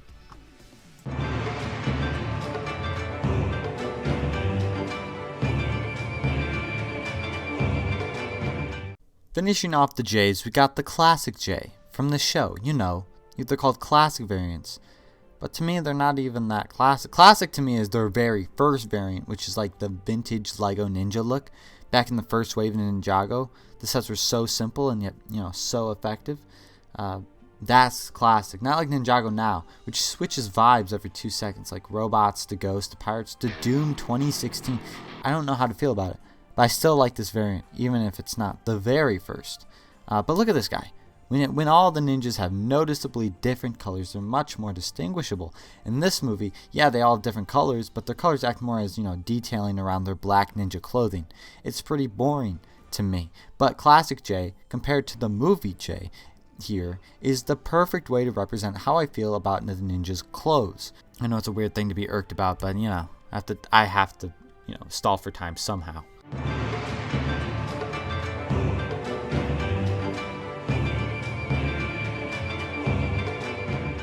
Wow, we go from Earth Ninja to Lightning Ninja, and now the Fire Ninja. This is it, guys. This is the former main ninja of Ninjago before Lloyd came along and, kicked him off a cliff. I honestly preferred Kai as the main ninja because I feel like Lloyd was insanely forced into the lore. Again, I watched Ninjago for a short amount of time when it first came out all those years ago, and even when I was a young boy, who had no sense of what makes a good story, I still recognize the shoehorning of Lloyd to be pretty lame. I mean, my only complaint about Kai in the show was his hair. It's not a real hairpiece, and it's a shining example on why anime hair does not work in 3 dimensions. Hell, even when Lego tried to recreate his hair in Lego sets for that one arc where they went up against robots, they had to settle with this. Granted, it's a nice enough hairpiece, but it's not even close to the one in the show. Anyway, High School Kai is last because all high school variants suck, in my opinion. We all know this. Let's just move on.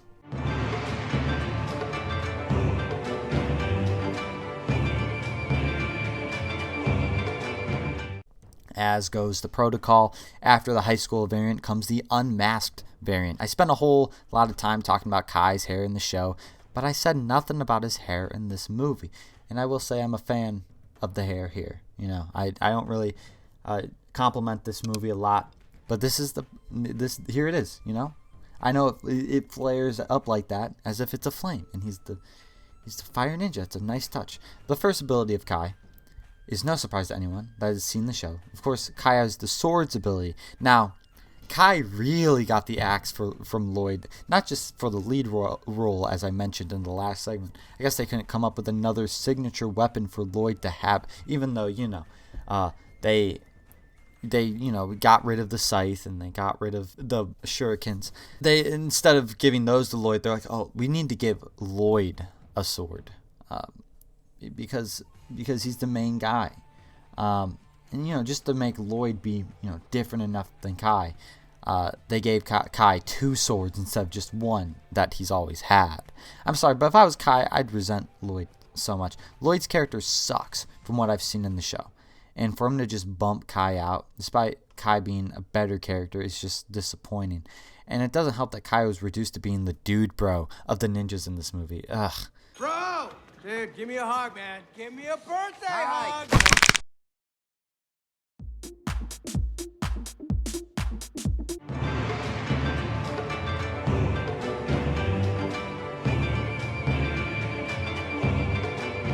Now here's the standard variant of Kai in this movie, and I'm not even going to talk about his ninja suit because you already know about my distaste for the suits in this movie / game. Anyway, Kai's second and last ability is Fire Spinjitzu. Now this is the next 2 types of Spinjitzu we will cover in this series have more than one purpose. Like Cole's Earth Spinjitzu and Jay's Lightning Spinjitzu only really did one thing, but Fire Spinjitzu has multiple things it can do. First, the staple of Lego games at this point, fire can heat up and break golden Lego pieces. This mechanic has been around for a long old time, but that's not all. Fire Spinjitzu can also melt ice. Ice can show up in random places, and it's most common in the unclimbable mountain level. So Fire Spinjitzu is better than Earth and Lightning Spinjitzu by default, because it has multiple uses aside from, turning those panels, which, all Spinjitzu can do.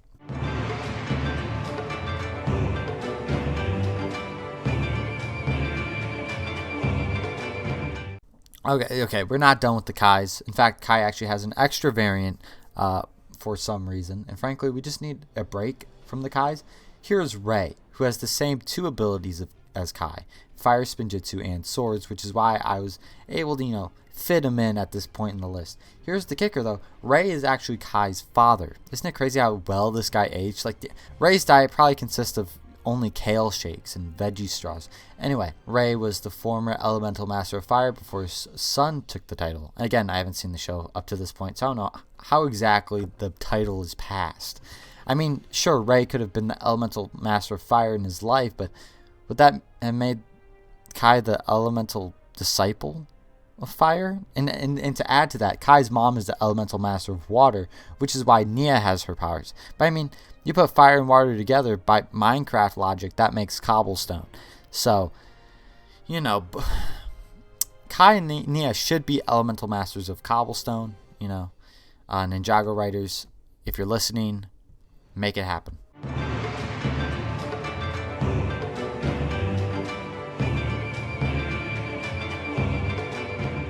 No, we are not done with the Kais, and this one is one of the ninjas that get an extra variant besides the high school, standard, unmasked, and classic.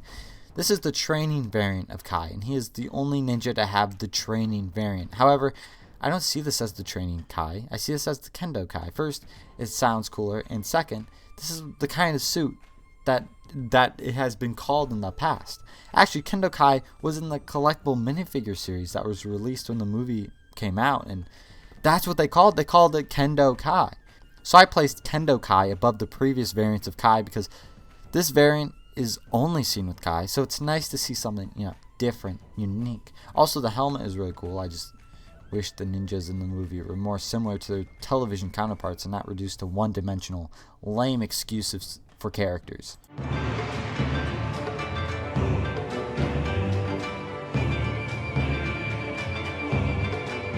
And alas, the final Kai variant, the classic. I especially like the classic Kai variants out of all the classic variants because of the red. You see, red is my favorite color. If you haven't noticed me saying it earlier, the color red just pops out at you and makes most everything look better, unless it's like blood or something. Besides blood though, red usually isn't an unwelcome sight. So with that being said, Kai has the best classic variant in my opinion. I would raise him higher if he had more useful abilities than just swords and fire spinjitzu. That's not to say fire spinjitzu isn't useful. It actually is used a lot. However, the swords ability is shared with a ton of characters. Again, I can't believe Kai was pushed to the side for Lloyd. I personally thought Kai was a much better main ninja. Lloyd is just too forced into the story, and I don't like it. And then, for the movie, Lloyd was just magically made the main character because Dave Franco is playing him, which is James Franco's brother. That's the biggest name that they could get for this movie. It's truly a shame.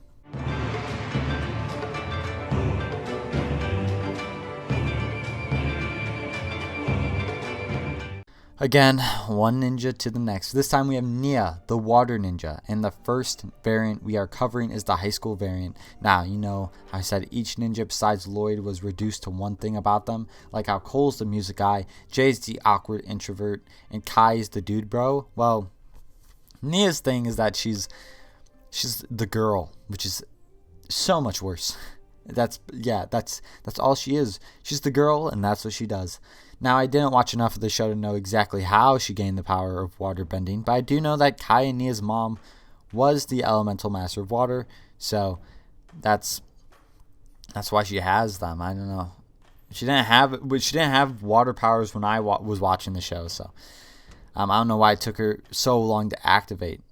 If someone could fill me in on that. For the longest time in the show, she was just the dead weight, but eventually the writers figured she should be more important. So they let her be the water ninja. At least that's my interpretation. Because up until when I was watching, she was just like, I'm all these different types. I'm a ninja in disguise. And it's like, okay, cool. Are you going to do something now? She never does.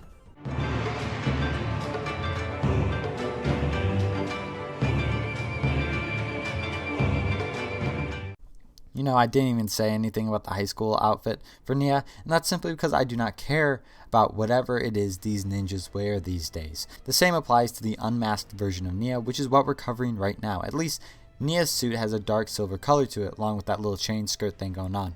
So I guess her suit is slightly different in that sense. Also, I like Nia's hair, which is a big improvement from the show.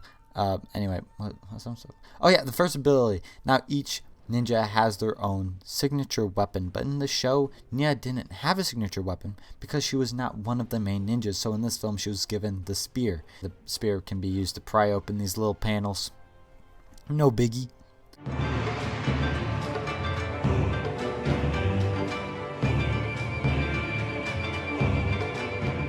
Here's the standard variant of Nya in this game. And again, the slight change of color for the suit makes it a little less sinful. Now let's talk about this ability exclusive to the Water Ninja and another Maya that we saw a long time ago. Water Spinjitzu. Now, like Kai and his Fire Spinjitzu, the Water Spinjitzu serves more than just one function. First, the main function is that it can fill up these water tanks that can be found all over the open areas. And they can be distinguished by these blue wave-like targets. Nya can target these and send water over to it, making it fill up. The second function is common sense and honestly used more than the water tank. You can use Nya's Water Spinjitzu to put out fires, obviously. And since Garmadon is constantly attacking Ninjago City, there's a whole lot of fire lying around from the wake of his destruction. So you bet you'll be using Nya a lot to take out those fires.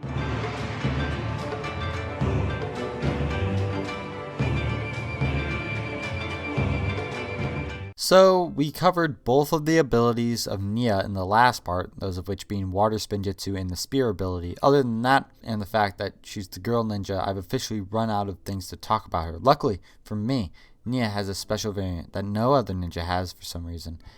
This here is the Ceremonial Robes variant. This minifigure showed up in the collectible minifigure series for this film, and so that's probably why she's in the roster. I'm just wondering why she was chosen to be the ninja with the ceremonial robes out of them all. Not that I'm opposed to it, I'm just wondering. I can't imagine this has anything to do with the show at all. I looked up Nya ceremonial robes on Google, and the first Ninjago wiki article is about the types of gi. It's this impossibly long article about ninja clothes, and if I control F, type ceremonial, I find all of the ninja in them, so it must be a thing, but I'm just not bothered enough to read.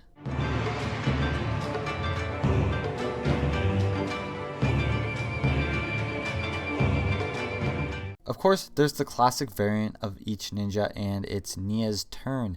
Notice anything different?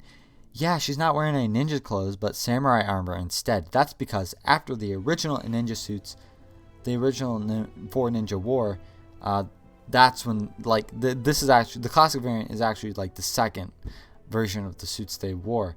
You know, they have that, like, little crown thing on their head. But, of course, Nya wasn't considered one of the main ninjas yet. So you may ask, what was Nya doing this early in the saga of Ninjago? Well, she was trying to be relevant to the story. I mean, in the first season, she was the reason why Kai became a ninja, because she was kidnapped by the skeleton people. But after that, I don't know, make her a secret samurai. That's what the writers were thinking, and that's why she's in this getup. At least she eventually had purpose, right?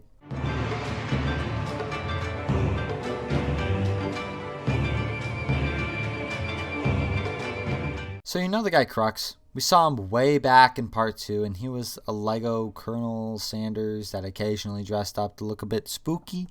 Well, here's his other half. Yes, to complete the time twins, as it were, we have a Chronix. This is the twin you want to be messing with at all times. Get it? Not only does a Chronix have more abilities than his brother, but he has better abilities, ones that actually do something. First, there's Vine Cut, which we all know and love at this point, even though I can't seem to find footage of it anywhere, including the footage I filmed myself.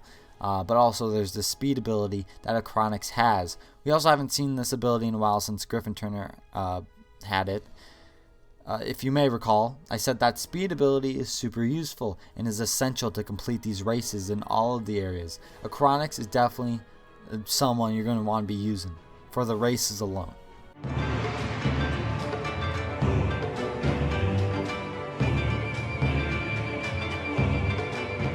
Okay, we aren't completely done with these random characters from the show, okay? I'm pretty sure this girl, or android, was introduced long after I stopped watching. So to the Ninjago wiki we go. So Pixel stands for Primary Interactive External Assistant Lifeform. First off, whoever created this android doesn't even know how to spell external, so that's unfortunate. Also, Pixel here was Samurai X, a character we saw a while ago on this list. So technically Pixel has 2 variants in this game, which is quite something for a character not in the film. However, their abilities differ, so what's up with that? Pixel has 3 abilities, the first character in this list with more than 2. The first is the swords ability, which we all know and love. The second is hacking, something we have seen before but not recently. In case you forgot, hacking is simply being able to interact with the computer. That's it. Finally, there's a new ability called Ninjoid Scanning. It's not used that much, but honestly, what ability is? I recall this being used only once in the open areas post-game, but I'd be surprised if you didn't use it in the story. Anyway, you may see these floating 1s and 0s, you know, like binary code. Well, Pixel and other characters with Ninjoid Scanning can interact with them, and it would reveal something.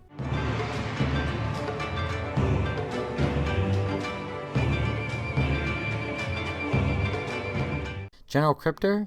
Cryptor as an encryptor?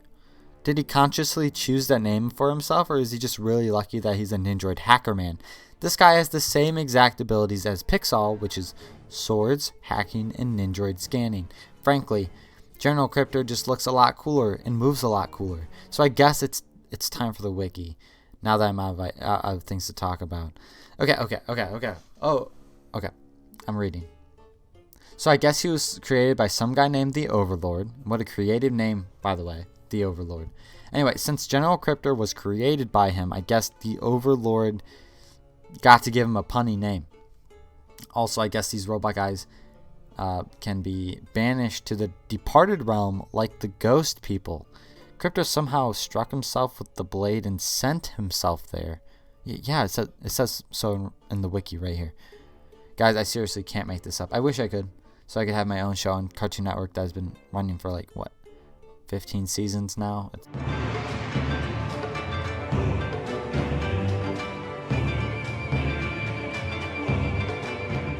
Here is the final original ninja not yet covered in this list. Zane is surprisingly useful in this game, and also has 3 whole abilities on this list. I'm excited to introduce them to you over the next few segments.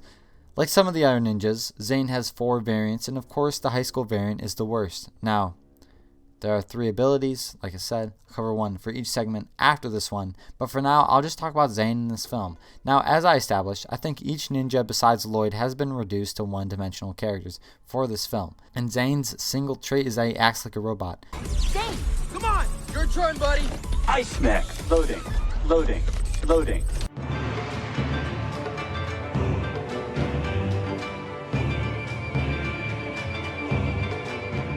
Of course, the next in line for these ninja variants is the unmasked after the high school one. I will say I like Zane's hair in this film. They took like his flat top haircut from the show and buzzed the sides and made it white because ice. Speaking of ice, that's his signature ability. Ice Spinjitzu is of course a thing in this game, and it does something a bit special. I mean, not that special. It's exactly as you'd expect. You can freeze water with it. There are several waterfalls in this game that you can freeze and then parkour run on. Also, one particular puzzle in the unclimbable mountain area that I remember being frustrated by, but probably wasn't that bad. Anyway, but you had to freeze these water spouts to jump on. Another thing to note is that Kai's fire Spinjitzu can melt Zane's ice Spinjitzu.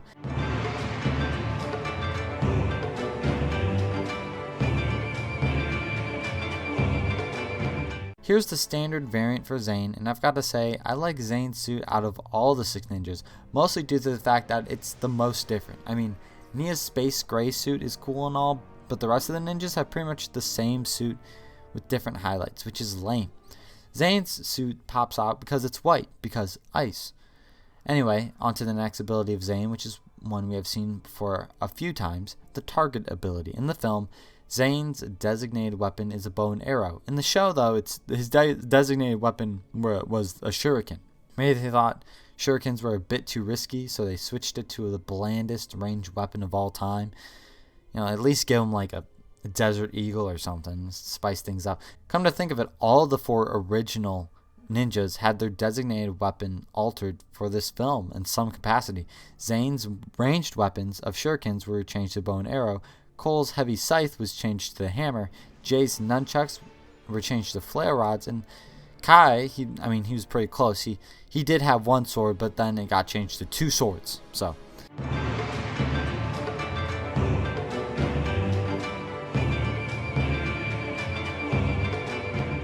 the classic variant is always the best when it comes to these ninjas, and Zane's slickness with his is just like the rest. I dig Zane's classic outfit, always have, but hey, it's time to reveal the final ability of Zane, a new one. But before that, I want to say I'm surprised Zane doesn't have the hacking ability. I mean, in this game, any robot is assumed to know how to hack. It's just the law. But Zane can't, and that's fine. Actually, I lied. His final ability isn't new. Actually, we saw it in Pixel a few segments ago. It's Nindroid scanning. I'm not going to go over it. I was just trying to bait and switch you. If you need help understanding it, I guess you can rewind the video. I could use the AdSense.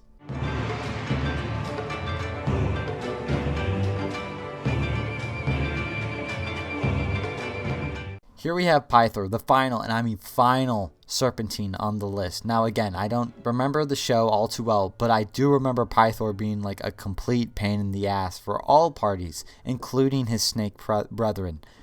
Wasn't he the one who was crowned Snake King or something? Like, yeah, he beat out Sidicus, FANGTOM, and the other ones. And the same is for this game as well. Pythor has one additional ability along with the 2 abilities the rest of the Serpentine leaders have. So yes, Pythor has a staff that he cranks levers with, and yes, he has a burrow to interact with those snake heads. The new thing Pythor brings to the table is the stealth ability. Yes, that's right, Pythor can make himself invisible. I think it has something to do with camouflage or something. I can't say. I just know that he turns himself invisible a different way than how Ash and Shade do.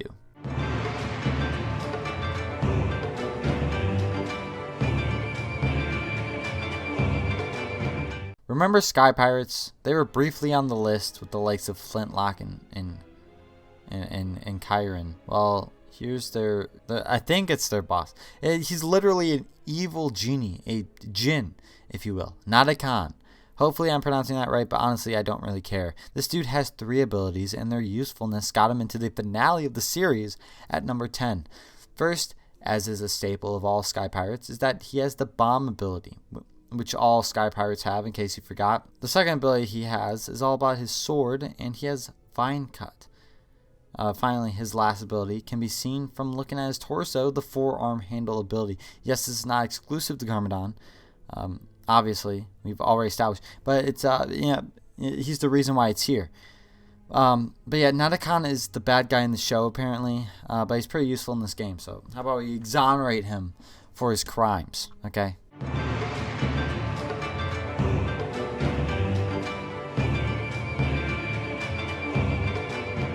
Oh boy, we're finally at the main character of this film, and he actually takes up a majority of the final 10. Why? Well, he has a whopping 6 variants, while all other ninjas have had either 4 or 5. In addition, Lloyd has 3 abilities, so we'll have a bit to talk about for these next few segments. But also some stalling, which I'm going to do for this one. I'll cover his abilities, but for now I'm going to talk about his high school variant. Well, I mean, here it is. I like his hair, and that's about all I got. Anyway, let's go on. Talk about how I think the other ninjas were robbed in this movie by Lloyd, especially Kai. Now, I know I talked about this a lot.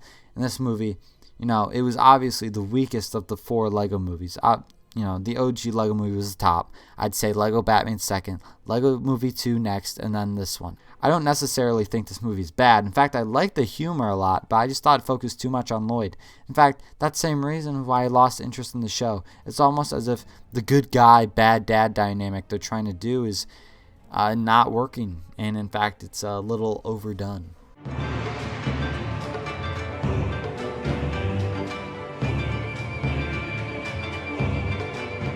There are so many variants of Lloyd, and I can't wait to get through them all. Here is the unmasked variant, which isn't a surprise because it's following the trend of the other ninjas. I don't even know what to talk about, which is sad because he's the main character. I guess we can cover his first ability, which has something to do with his weapon. The one they gave to Lloyd and made them slightly alter Kai's weapon. Yeah, his sword. Lloyd has Vine Cut. Big surprise. Wait, wasn't a big thing about the first season of Ninjago the 4 golden weapons? Whatever happened to that? I mean, there are 6 ninjas now, so there aren't enough gold weapons to go around. I'm sure Nia wouldn't get one. Lloyd would get the sword because he's shoehorned star of the show. And I guess, let's say for the sake of the argument, Kai would be given Zane's golden shurikens. And then, yeah. Because Zane is probably the least important. Nah, actually, okay. Hear me out. So Lloyd is obviously going to get the sword because he's the main one. Nia, I would say, wouldn't get one. I think Kai would get Cole's scythe, and then Cole would go golden weaponless. Because I think Zane has a little bit more importance than Cole in terms of, like, things going on for him.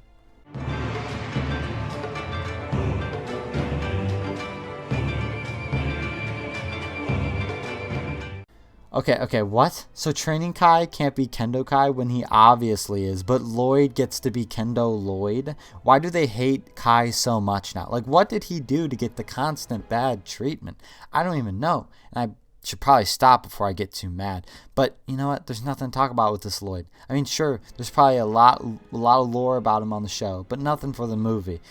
Oh yeah, Lloyd's second ability is something we haven't seen in a fat minute. The ability is Fast Build.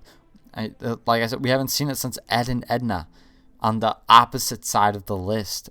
Like I said then, Fast Build is typically an extra that you unlock somehow. But in this game, it's just an ability.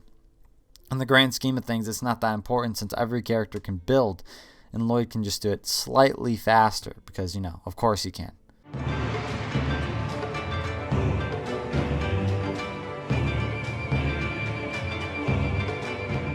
So we just passed the halfway mark of the Lloyds, as in I've covered 3 of the 6 variants. Here's his standard variant, which I'll admit looks, pretty nice. Now his final ability is exclusive to Lloyd's and similar to something in a past LEGO game. Now, as we know, Wu said that Lloyd's special element is green. Not plants, not money, just green. Now, this is revealed later in the film that it means he's a master builder, a group of people from the Lego movie where they can build freely instead of having to adhere to instructions. This is incorporated into the game as Green Spinjitzu, which functions exactly the same as the master building ability from the Lego movie game. Now, I haven't covered the Lego movie game yet on this channel, but Green Spinjitzu is exactly like it, where you have to target 3 bundles of pieces that have a green outline, and then you use them to build something big. Even in the Lego movie game, the master building ability is green. I'm not sure if that was a coincidence or some just really good foreshadowing, but it works out perfectly.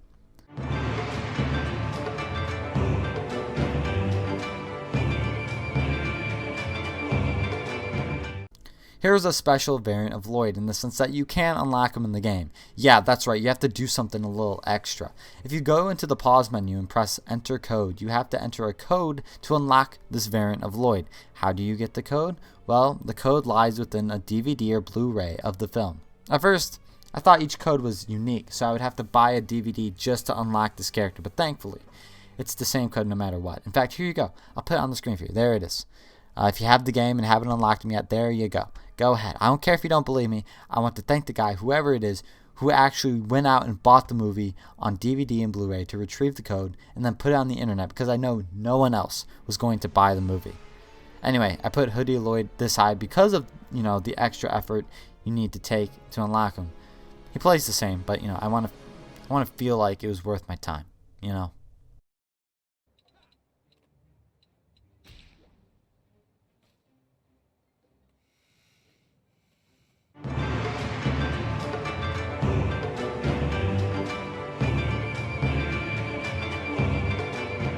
Even though the Hoodie Lloyd takes more effort to get in the sense that you actually have to get off the game and look up the code online to get the character, unless you're really good at guessing. But he still doesn't top the classic Lloyd. Technically, the real classic Lloyd would be him in his Garmadon fanboy getup as a 10-year-old kid, but I guess I'll settle with this guy who's, he is superior. I'm not gonna lie. As always, This guy is the exact same as all other Lloyds, just in the original ninja suit. But as we wrap up the last of the main ninjas, I just want to reiterate that Kai was robbed of the main role in Ninjago, and it straight depresses me every day. He gets bumped to the side for Lloyd with the cliched chosen one bullshit. Instead of being the master of an element, he has the stupid elemental essence that he uses. I mean, it's called elemental essence, but it just looks like fart spinjitzu. I'm sorry.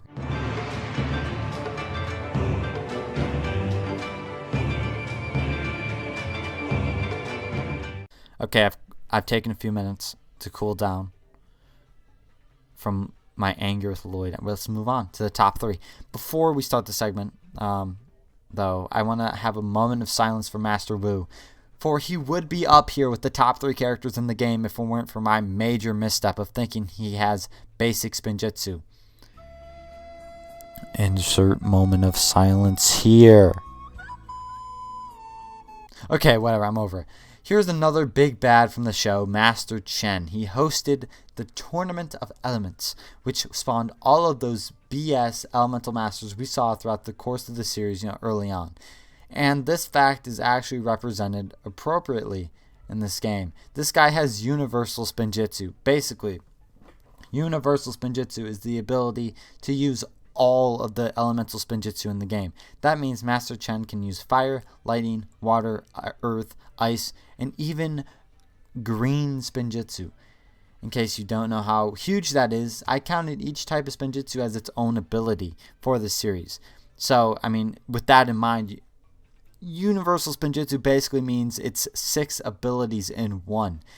Lloyd, the main character of the film, has only 4. So yeah, these characters with universal spinjitzu are definitely the guys to use. Oh, and Master Chen also has the staff ability. So basically, Master Chen is just exactly like Master Wu in this game, except he's evil.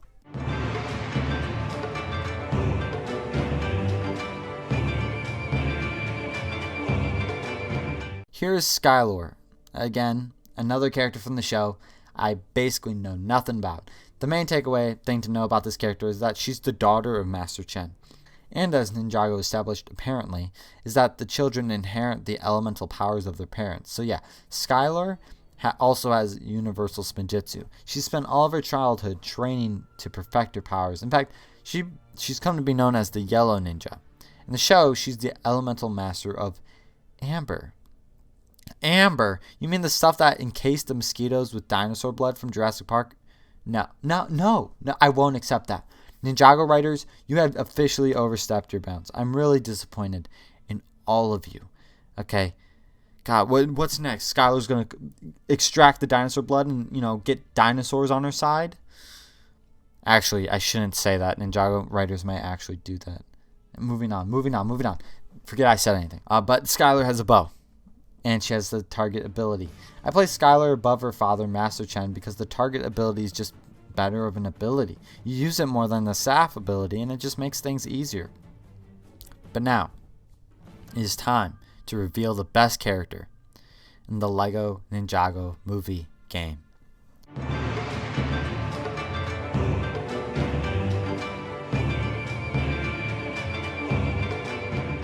Here he is, the best character in the whole game. You know what sucks though? To unlock the Gold Ninja, you must collect 220 gold bricks from level completion, open areas, etc. Another thing to know is that 220 gold bricks is also the total amount of gold bricks there are in the entire game, meaning that by the time you unlock this guy, you will have already completed everything there is to do.